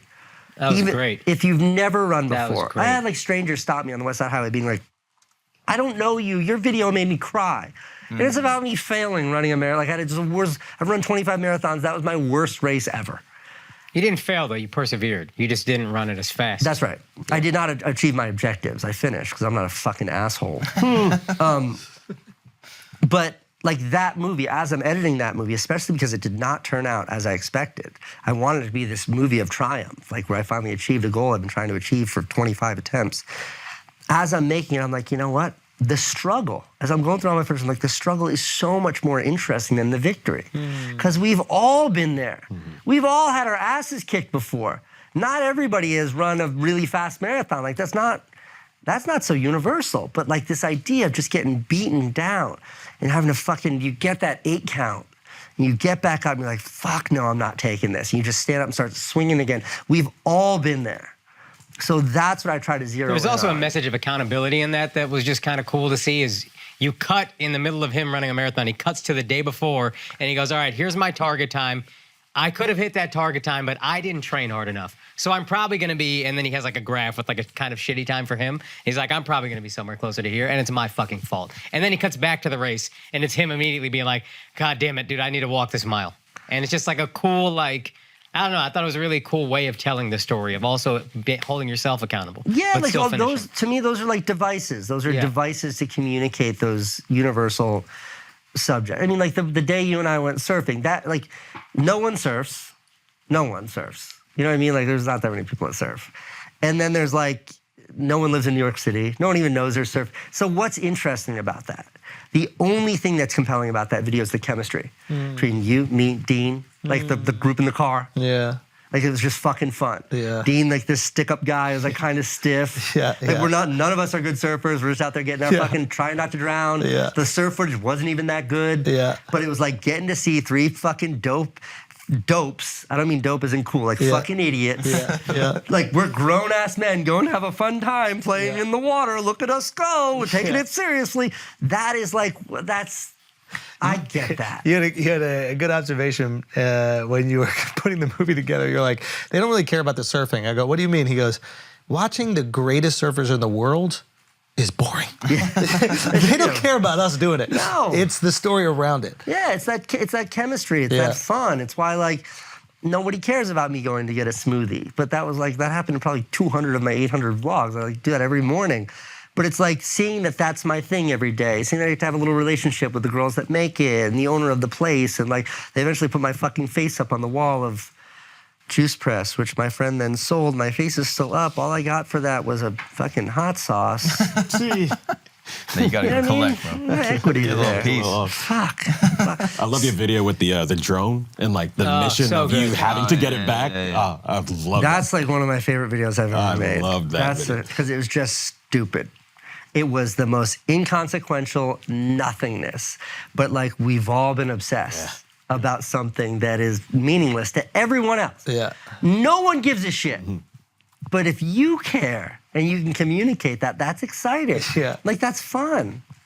That's fucking great. And like for me, New York City is that everywhere I go. Like one of my favorite videos I made this year is about I think it's called like New York City Insanity. It has some generic title like that. It's just me hanging around in the city doing nothing. And like I linked up with that kid who takes the city bikes off of jumps and stuff. Oh yeah, City Bike Boys. Yeah, he's a G, by the way. Yeah. But like other shit happens. And my favorite scene in that is when he's trying to jump a garbage can. And this woman, you know, the city does this thing where they give people who don't have access to jobs, they give them jobs changing garbage bags and things like that. One of those nonprofits, this woman comes over, she's this old lady, and the garbage can's in the middle of the fucking street with a jump in front of it. And she goes up to it and she starts changing and I'm like, man, I was like, no, we're filming. And she's like, what are you doing? And I'm like, if you could just take a step back. She's like, all right. She steps back and he fucking launches the bike. She's like, oh! Get him to do it again! Get him to do it again! And like, it wasn't mad because she's trying to do her job. Yeah. She wasn't pissed off because she's like got a tough, she had dealt a tough hand. Yeah. And we're goofing off. She was just psyched. Yeah. She was and I was like, that's the movie. Like that energy is the movie. Like at the end of that video, there's a thing where he's in the East Village and he's jumping the bike and he's like going up the wall and smashing off of the bars of someone's fucking bedroom window and doing a wall ride. And he does that and all of a sudden the window comes flying open and the girl goes, what the fuck was that? And he does it again. She goes, this is awesome. She comes out to watch it. And it's just like, my God. Like I'm editing that video and I'm like fucking applauding the whole time. And he's like, I want to do a bigger jump. And I was like, what do you need? He's like, I need wood. And I was like, where do we get wood? And he's like, maybe a scaffolding. We find guys putting up a scaffolding. And I was like, can we borrow? But they're like, you're the YouTuber. And I was like, yeah. And I was like, can I borrow something? Like, we'll set it up for you. Fucking construction workers hired to put up scaffolding. They're in the middle of 4th Street building ramps for us. Yeah. We broke one. They were psyched. Yeah. Like that thing, like that for me is like, when I say a story punches me in the face, it's like that woman trying to change a garbage bag. I see that and I'm like, the world needs to know about you. Yeah. You're the Spike Lee of YouTube, bro. Yeah. I'll take that. The love that you get in New York, bro. I It's amazing. fucking just this city. It is my muse on a level that's like I fall asleep thinking about this. Like the apartment we live in right now. All I remember about it when we went and looked at the apartment was the view. Yeah. And I remember we moved in and I was like, Candace, this place is really nice. And she's like, you looked at it 3 times. And all I did when we looked at the out the apartment, window. straight to the window, like facing the glass. And I'm like, honey, come to this window. If you push your face against the glass like that, deep breath, close your left eye, you can see the Empire State Building. Like that, no joke. Are you ever a victim of your own success in the city? Because so much of the beauty of your movies is the authenticity. But when people are around you, because you're so successful, so famous now, it might be difficult to be authentic. I mean, New Yorkers are so, like, there's this video going around today of, what's his name with the, His dick? Yeah. Big dick? come on, the comedian, Pete Davidson. Oh, Pete. Yeah. Yeah. And he was at the Hilarious, Knicks game, Yeah. and he like kind of flips out and like hits some But guy. that dude was a pain in the ass to But him. no, He was that's what- harassing that's him what I'm saying. nonstop. Yeah. That happens so seldom. Yeah. In this city, most Nah, New people. Yorkers are good about that The kind of reason stuff. why you know it's a New Yorker, you know it's a tourist. A tourist comes running up, it's like, can I get a selfie? Joshua, come here. He said it's fine, Joshua. Sorry to interrupt. Joshua. And like, that's a tourist. A New Yorker goes, New Yorker's yo, like, I fuck with your content. yeah. And then they take off. They want nothing from you. Yeah. And like, I love that. I was watching a pod you did right before you moved back here, and you said the second time I do New York, I know how to do it and not be so, I think it was like consumed by the work. Have you been able to do New York in a quote unquote better way the second time? Yeah, yeah. I'm better at doing New York. I'm not as good at working, and I struggle with that. What do you mean? I mean, like, for me, it's like if you're a ditch digger, I've been a ditch digger. If you're a ditch digger, you start digging a ditch, you throw the shovel down, go get lunch, go to sleep, go to fucking Hawaii, come back a week later, ditch is right where you left it. Pick the shovel up, you go back. But for me, making videos is more like Sisyphus pushing that fucking stone up the hill, where it's like the minute I stop pushing, it rolls down my back to the bottom. If I go away and come back, I'm at the bottom of the hill. And every time it's like it's very hard to find that momentum. So if it's every day I gotta post a video, I can ride that wave. Like till I'm fucking dead, I will ride that wave. You can't just pop in every few weeks and make something. And that was the strain the first time, right? That's why you had to leave New York. Yeah, it's kind of a compulsivity that is like, can be sublimated. It can be harnessed in a really positive way, but turning it on and off is so fucking hard for me. So what do you do? Well, luckily, like I don't have, I'm very fortunate not to have the financial burden. Yes, Suggestion. Do you just work on longer projects? So you always have something to work on? Can't do long projects either. Really? Don't have the attention span. Interesting. None. And I don't like it. The instant gratification of YouTube, that's not just making a video in a day or two or in a week, but then releasing it to an audience and then within seconds. Yeah, feeling that. Knowing that people are viewing it and then you get to see them talking about it. That's why stand-up's like stand-up, to tell the joke immediately. Yeah. And like that feeling that gives me, I've worked on long projects. I've made shows that take a year plus. I've made movies that take years and years and years. Like, no, this is what I love, but that on and off switch, I underestimated how challenging it would be. And it's what like we were talking about earlier, like these things that I want to do, but it requires me hiring people. Yeah.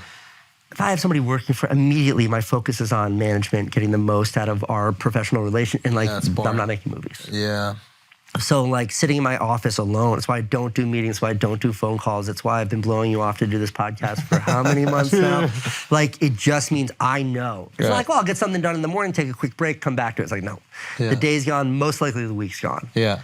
And so finding that balance has been challenging, but I think like I'm getting much better. Yeah, because if the options are I do a vlog every day, it puts a strain on my marriage, or I don't really know how to work, it's an important balance to find, I would assume, because clearly... It's existential. Yeah. I'm also just so good at fucking off, because I can be so busy and do nothing. I made a plywood computer. It took me 3 weeks. There's no ROI on that. There is nothing.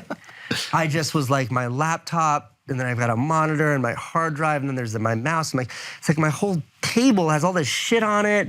I was like, what I want is like a unit that's self-contained. I started drawing it up, and I was like, I'll have this done by dinner.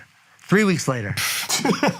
Just like that. It's amazing. You should see my plywood computer. It's got a fucking handle on it like a boombox. 3 weeks.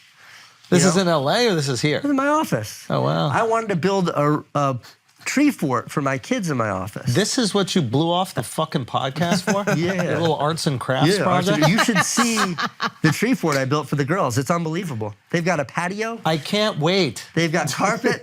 They've got TV up there. Yeah. They've got a system like fucking Swiss Family Robinsons where they can pull up their food on pulleys.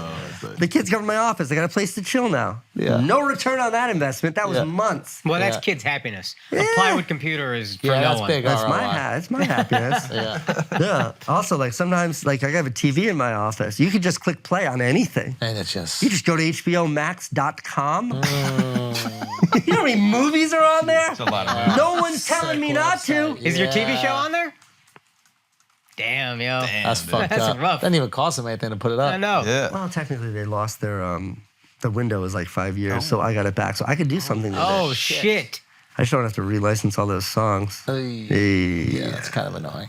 Van's done some stuff with it. He did. Yeah, he's put out like segments of it that were really intimate to him, and he's contextualized them and things like that. Yeah. I always think about revisiting it, but like I was telling the story about the rocket ship and my wife and like how that fucks me up. Yeah. If I start watching videos from 2007, like I will lose myself. Really? Oh yeah. Why? I don't know, the same way that like I have photo albums in my office from like back in the day. I used to point and shoot instead of like before iPhones and stuff. And if I start looking at those pictures, day's gone. Yeah. Get lost in it. Interesting. Like I love, like nostalgia is my favorite emotion. Yeah. So if I can like Best app on the iPhone is the photo app. Yeah. If I can conjure nostalgia, I'll just like a warm hot tub, just fucking ease Sit in into it. it. I love it. If I can make myself cry, make myself smile. Best. It's like if I need to pull up a video, like I have every shot that I've ever taken back to like 2012. I can pull it up within minutes. It's so perfectly cal, like Dewey Decimal System across the board.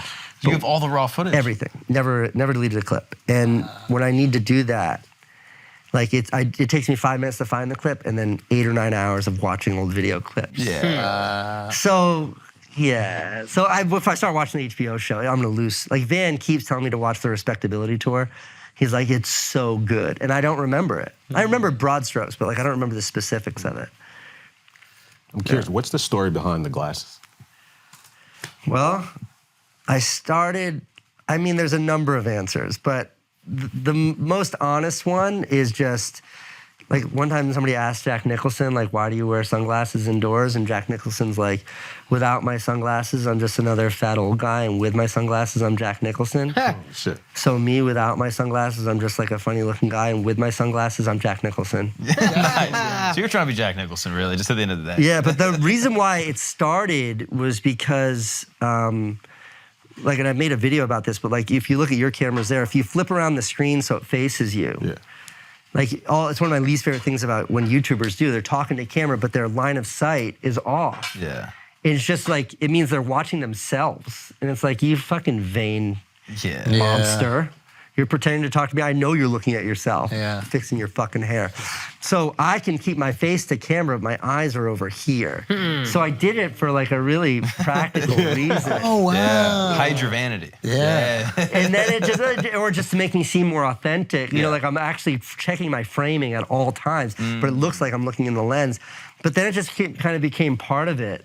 And then I just owned it. And then if you really want to go deep, what my therapist said before I fired her was the glasses are a way of like never having to like really put my real self out there. It's like a way of always keeping like a layer between me and the world. Which is healthy, really. I think so. I think it's beautiful, but that sounds way too like intellectualized Isn't for me that to kind of the point of your documentary that you made, though? Is like this thing can swallow you up, and there needs to be you need to be somewhat grounded in this world of I think so. vlogging and all that. Yeah, so these sunglasses provide me with that. Yeah. Good job firing her. I think that we've realized she's a fucking idiot. So, lady, I don't pay you to tell me the truth. Just make me feel good. Yeah, I'm supposed Just to make dump me on you feel and good. leave. Give me those scripts and let me leave. You know? People have been good to you. Yeah. All the stories you've told me so far, barring one, and that's some stuff with family at home, are about people that let you live with them, people you moved in on, people were there for you in a situation where you were in need, and they've constantly looked out for you. People you observe in the city.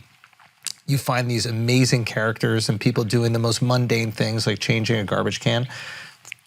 It's quite interesting that you come from a situation that's quite tumultuous. Your parents, you could have a lot of resentment for what you saw, yet you find so much love and appreciation in humanity.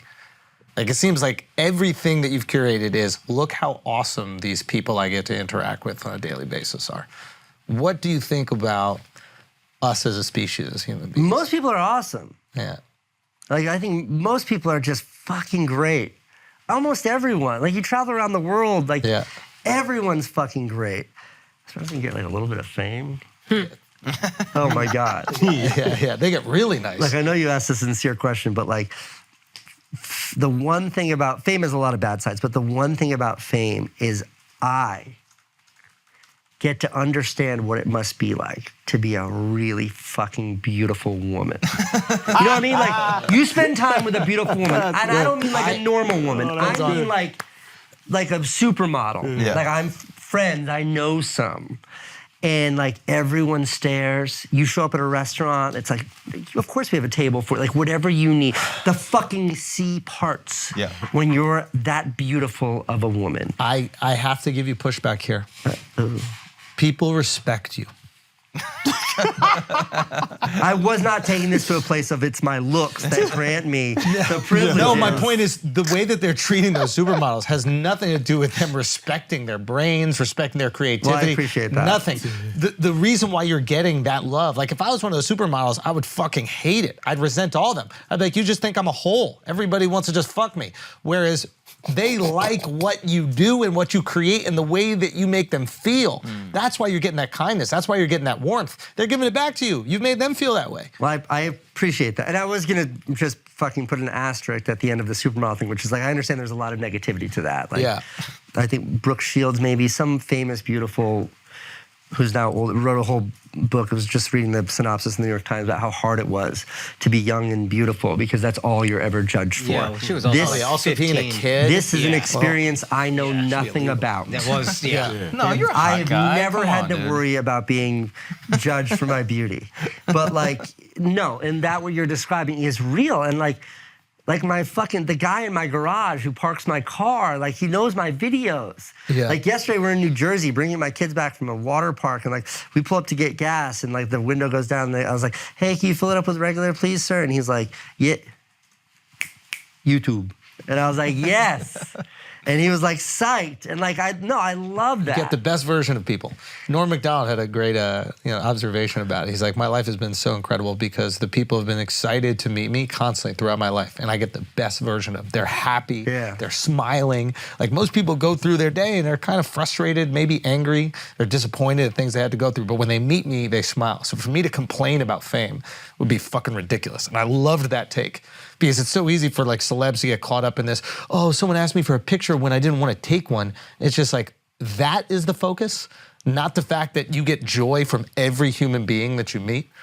Yeah, I probably take, depending on how much I'm outside, I take a lot of selfies, always happy to. And like I can think of one. I've said no, I say no. When I'm with my kids, I say no. Yeah. So it means taking my eyes off of my children. Yeah. And it's just like, Yeah. the idea that something could happen in that moment. Yeah. But like, there's only been one time where like where there's been like an incident because Yeah. I've said no. What happened? We were at IKEA and Franny was like a little newborn baby. She was like 2 months old. And she was around the kids is different. hysterically crying. Yeah. And there was like this grown man. He wasn't a child, grown man. And he was Yeah. like harassing me for a picture. I was like, I'm really sorry, sir. I'm with the kid. And he's like, I'm with my baby. And the baby's screaming. And like, you're red in the face. The wife's freaking out. And it's like all this. And he just was so persistent. He was like, I just want a picture.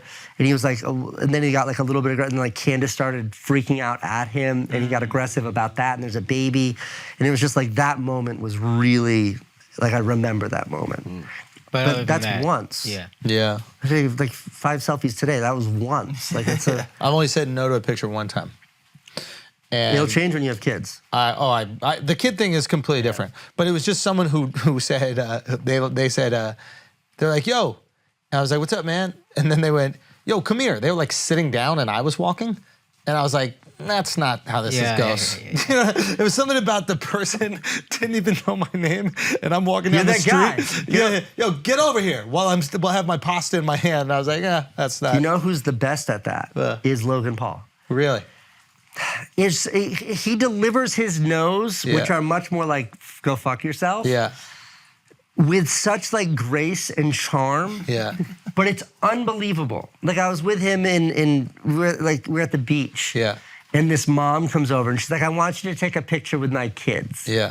And the way he shut her down was unbelievable. Where I promise you, she left being like, he was hysterical. Let me tell you the story. Oh, really? But it was so well done. And he is so crass about it. Given his fans are all like, it's a much younger, much more male demo. Like mine are all like adults. Yeah. And it's harder with adults because there is a level of respect and like appreciation. His are just fucking kids. Yeah. But like he is so good and so funny about that. Yeah. It is a trait to be admired. Do you remember what he told the lady? No, but I remember when he went away and then the kids came back and they're like, you're just talking to my mom. He's like, kid, how old's your mom? And like that shut the kids up really, really good. You know what I mean? Like he's like good. He's just good about that stuff. Oh, that's funny. The guy's charming, yeah. Yeah. Yeah, taking I don't know, it just seems like such a little thing. I literally never say no. I just feel like it's the tiniest, you stop. When people touch me, it's hard. Don't, like when somebody puts their arm around you. That's a little bit, yeah. People touch you by the side, it makes me very uncomfortable. They pull you in. Yeah. Yeah, I don't know what it is. It's just Oh, like, yeah. You're a hot supermodel. Yeah. You're a hot woman. like when get a you little can smell feel. someone's breath. You have like a proximity thing. Dude, nothing is I never better. thought I did. than like when I'm like arguing with my wife and somebody comes up and asks for a picture, and I'd be more than happy to let her know how lucky she is right now. Do you see that? Take another, and then I make my wife take it. She's not busy. Oh my God. I do have a technique that I would encourage you to embrace. Yeah. I estimate that I've reclaimed years worth of my life. You take the picture. Always. And I do the same thing. I tear the phone out of their hand with like a fucking 42nd Street fucking pickpocketers level of precision, with aggression. Yep. Let's go. I mean, Boom. violence. There it I is. pull it out of there. And most people, like, especially when they're like from the Midwest, they're here on vacation. Oh, how do I get my They're not used to thing? having their phone. Yeah. I can open any phone. Android, flip phone, iPhone, I can get it to selfie faster than you can. Yeah. Because the worst thing in the world is a stranger, they take out their phone, they get their face next to yours, and they're waiting for something. Oh yeah. And you're the like, handshaking, you're they're like, nervous. What the fuck are you waiting for right now? Wait, what are they waiting for? I can taste your breath. They're waiting for like the right frame or for both of you to. They don't take selfies. What kind of a sociopath normally takes selfies? All women. At Coachella. But if you do it, Yeah. it's just like I can be in and out in a second because Done. I don't give a shit if you have a bad picture. Yeah. I know I look good in it because I know exactly. I know my angle. I know my That's angle. why you really do it. You get the arm far away, never low down, never close. Yep. Boom, boom, boom, boom, boom. Out of And there. usually their mouth is open, asking me mid-question. Gone, back in their hand, and I'm out. The other thing too is when someone comes up and they're like, "It's such like I've always wanted to meet you," and it's like, brother, I appreciate you, but I know you're here for the picture. Oh. Do you know what I mean? Sometimes they're not. Not like in my seldom, sometimes. Yeah. But we're talking like minuscule percentage points here. Yeah. Most of the time, it's just what they want. Yeah. And I understand. It's like, I think it's very respectful. They want to be respectful and have a conversation, not make it a transaction. Yeah. But I want to get back to lunch. You want the transaction. Yeah, just because I'm It's efficiency. yeah, Yeah. I'm in the middle of something. Yes. So, and it's no big deal. I'm not trying to be insulting or anything like that. I respect them the same way. But it's just like, I'll be like, "You want a picture?" And they're like, "Oh, I'd love one. I didn't know if I should." And it's like, yeah. So it's like, if I can take that burden away from the awkwardness of this, Cool.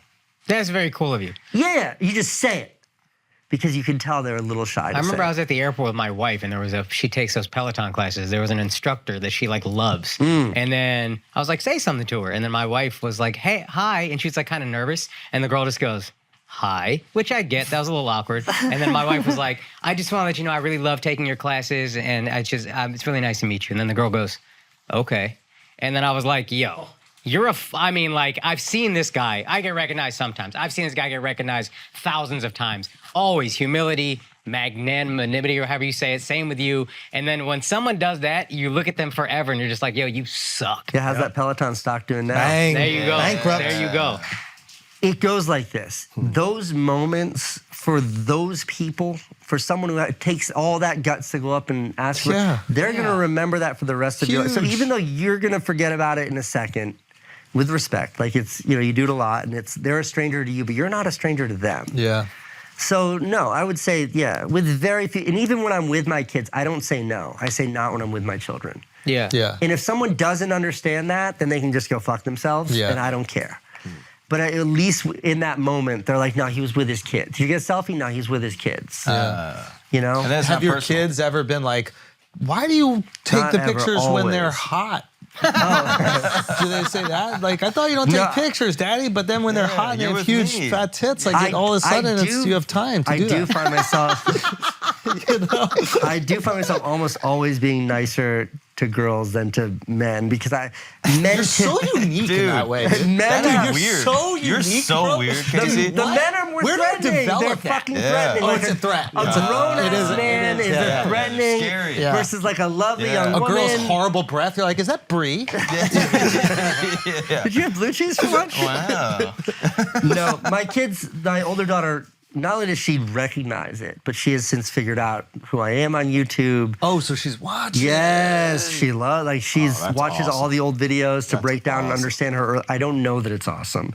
Call me in like 10 years and I will let you know. Yeah. But like she's figured it out. And then also like our kids aren't allowed to have social media. We never post their picture. We get mad at my mother-in-law when she posts my kids on Facebook. Like, it's just because we want them to have a fighting chance, man.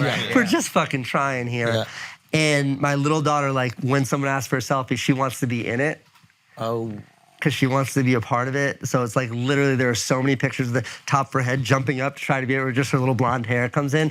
So I'm like, they're like, can I have a selfie? And I'll be like, not when I'm, and if it's a kid, it's a grown man, like not when I'm with, when it's like an 8-year-old, it's like, and I'm with Franny and she's like, you can have a picture. You can have a picture with my dad. Yeah. And it's like, all right, come here. And then the kid comes over and like a swat time picture and Franny like sticks her face in it and I have to like push her head, like move her, like put my hand in front of her face and take the picture. Yeah. But it's like for her, it's become normal. Yeah, and it's exciting. Yes. I don't know how that's going to manifest in adulthood for her. But we try really hard Did to she protect ask them you from questions it. about the old Yeah. movies and like, oh, what about when you and mom were doing Non-stop. this? And She can quote them. did she ask you difficult questions that you can't really answer? Sometimes. She's not allowed to watch my videos in front of me. And my wife enforces that too. It's just too much, man. It's just fucking Does weird. your wife ever show her videos and be like, see, he's No. a dick? Like, you don't know he's a dick because you didn't watch his video, but look what he fucking No, she did doesn't. She doesn't need to. Yeah. She doesn't. My wife has plenty We of. had children and he was trying to get into bike accidents. Do you think that's a good My wife has unlimited material beyond the videos for that. But no, it's just strange. And my wife recognizes the strangeness of it. So no, like she still watches the videos. And we'll like pick out details and like especially when she was a little baby, she was in the videos. And when she started, like babies all look the same when they're babies, and when she started to look a little bit more distinct, like 9 months. You want to year, maintain the anonymity. as much as we can. I think this is your fault. My wife loves these ASMR videos, and I think they're so popular because they all kind of steal your style of editing, which is like, open the drawer, put the toothbrush in the drawer, close the door, shot. You're cooking. Here's the onion, chop the onion, put the onion on the thing.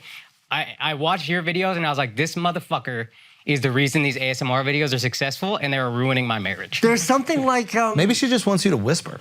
yeah. Maybe you should chill the fuck out. Lower your She's like, voice. Chill out.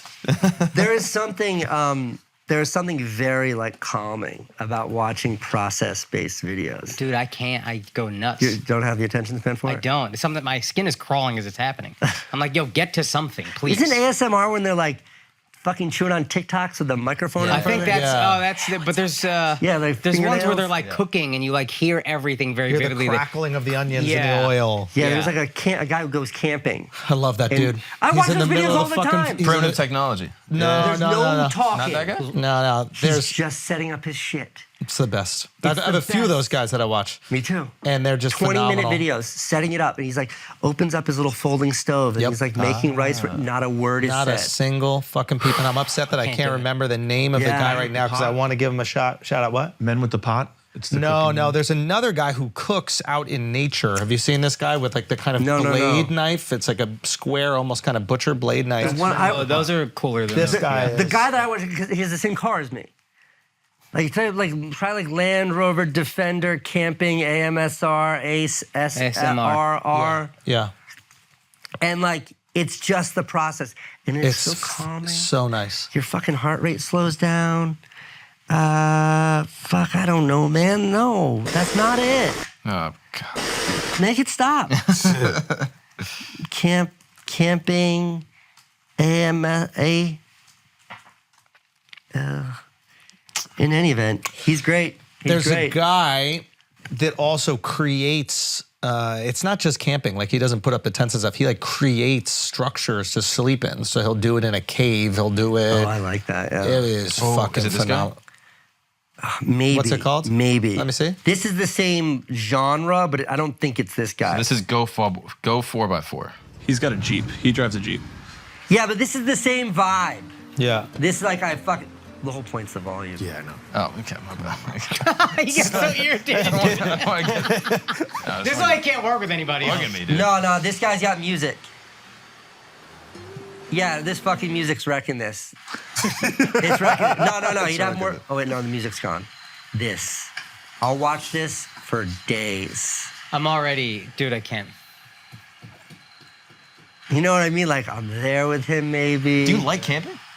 I mean, I've never been camping, but I imagine Yo, like same. camping. Isn't that crazy? I mean, I drove across country and slept in my truck the whole way. It's No, but close that's to not come, camping, bro. but I've never done this. But like, This is camp. I'll watch this for like an hour. Do you watch the man. winter stuff? Sometimes I watch the winter. Okay, there's this one channel. Go. It's like these two girls. They know exactly what they're doing with how they dress, but they do this. You know what I mean? There's no accidents in how they're dressed or the random thumbnails they pick. Of course. But it's that plus very attractive young women instead You're of going like down a the guy. rabbit hole. You're about to be in like the van life videos with the girls. Have you watched those yet? That's Bang bus? crazy. I just did. Well, that's the next step. It's a very slippery slope. But no, I've been deleting my Instagram. I followed way too many like attractive women camping. It's just a combination of things that I find compelling. Yes, Yeah. yes. You want to watch a man camp or you want to watch a woman camp? Well, it's just to find a very healthier process to just simply watch men camp. Yes. My focus is on the camping, right where it should be. Yes. So all the people that want the daily vlogs back, it's the girls camping. That's what's stopping. Why? Yeah, That's why Instagram. Yes, it's just I am highly susceptible to distractions. Would you ever do that again? The daily vlog? I don't know. I don't know that I'm capable of it, but I do What are you doing? I'm just Close your looking at some laptop. stuff, Jesus dude. Christ. What? Look at this. I was just looking. Yeah. What? Put that away. There's no way this is even. Oh, I can. This is camping. Come on, Casey. I This can is get like, distracted. thanks, YouTube algorithm. I just wanted to watch a guy set up his Jeep. I can get distracted by this. Oh, wow. Jesus Christ. Yeah, so in any event. Oh, look at that split. Oh, God. Slippery slope and. I'll tell you what else is slippery. Hey. Yes. Oh, Dude, this is a video. and the This, cup, with the this mug, the podcast location has of the just mug. fucking Winky descended. mug. I just want to sip out of that. Now there's 5 dudes just watching women great. Oh, camp. she does yoga? Let's go, Oh. dude. This Camping is hilarious. awesome. Did you think for a second she taking it. wasn't going to do yoga? I was on the fence. Did that even cross your mind that she might not? Oh, my goodness. That's how you sit down.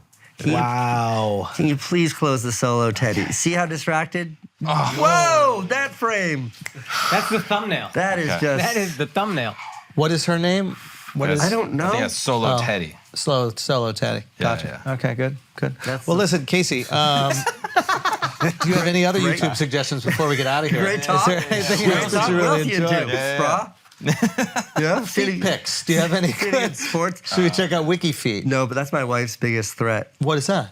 Whenever there's like a fight about money or something, she's like, I'll just start selling pictures of my feet. And I'm like, I don't know what you're talking about. Does she got some nice stompers? She's got great feet. I mean, I thank the Lord every A man day. of class, dude. I thank the Lord every day that I was not blessed or cursed with whatever an attraction to feet is. What are you talking Yes. about? Thank you, never Casey. mind. Thank No, you. no, no. What are you Thank talking you. about? No, I stand on it. I think Stand you're on one it. of these weirdos. What are you They're talking about? feet. You like feet. Your Stand wife on got it. nice feet. That's not a coincidence. No. See, my feet look like if Fred Flintstone like fell into a fucking blender. Yes. Like my feet, Yes. Same. my feet are just. They're Same. just. I'm not allowed to take Sure. socks off in the house. when We're the not lights are talking on. about our feet. But like my wife is very, she's my wife is a very beautiful woman, but feet, They're just They're just feet. You're taking them Just for feet. granted. That's what you are. And if Here's you're not the- into feet, you shouldn't take good feet from guys who like feet. Here's the thing: there are so He many. likes feet. Thank if you. we're talking We got about a real fucking Tarantino over here. if you're dude. talking about beauty, like there are so many aspects of the female form that is just. Yes. And We're foot is not like 10th. denying Foot is like those. 10th. Yeah. No, we're not denying I those mean, things are foot also is- true. Is it even on the list? I don't know if it has. Is it Yeah. even on the list? Yeah, What are you yeah. talking about? Come Is it on. even on the This list? is bad guy. Do you eat like- one type of it's like steak? King of New York. It's That's like- what I'm talking about right here. It's like He you know, likes feet. It's like, His No, he wife got the doesn't. feet. He said it's not on the He list. says it's not even on You know the what list else? of Saying that. attractiveness. He's she's saying got, that so like- his wife don't sell foot pics. She's got He's nice trying to convince her there's no knees. market Like, for what do it. you want? Like, she's just a very well proportioned, beautiful female form. Yeah. Yes. But like, there's a lot about her that's stunningly What beautiful. supports that form, though? You know Yeah. what I mean? What is it all standing on? Yeah. Good Them feet. should be wobbling around like an asshole. She's got a nice sturdy she's got foot. excellent balance, but a feet thing is just, Don't get it. teach You their don't own. understand it. That's fine. Clearly. Listen. Not all of us get art. Look, you know what I mean? look, thanks for having me. This has been fantastic, Use your guys. feet and get out of here. I gotta go. Yeah, he's really out too. Later. I'll call you. Later, bro. Yeah. Guys, Casey Neistat, everybody. Give it up for Casey.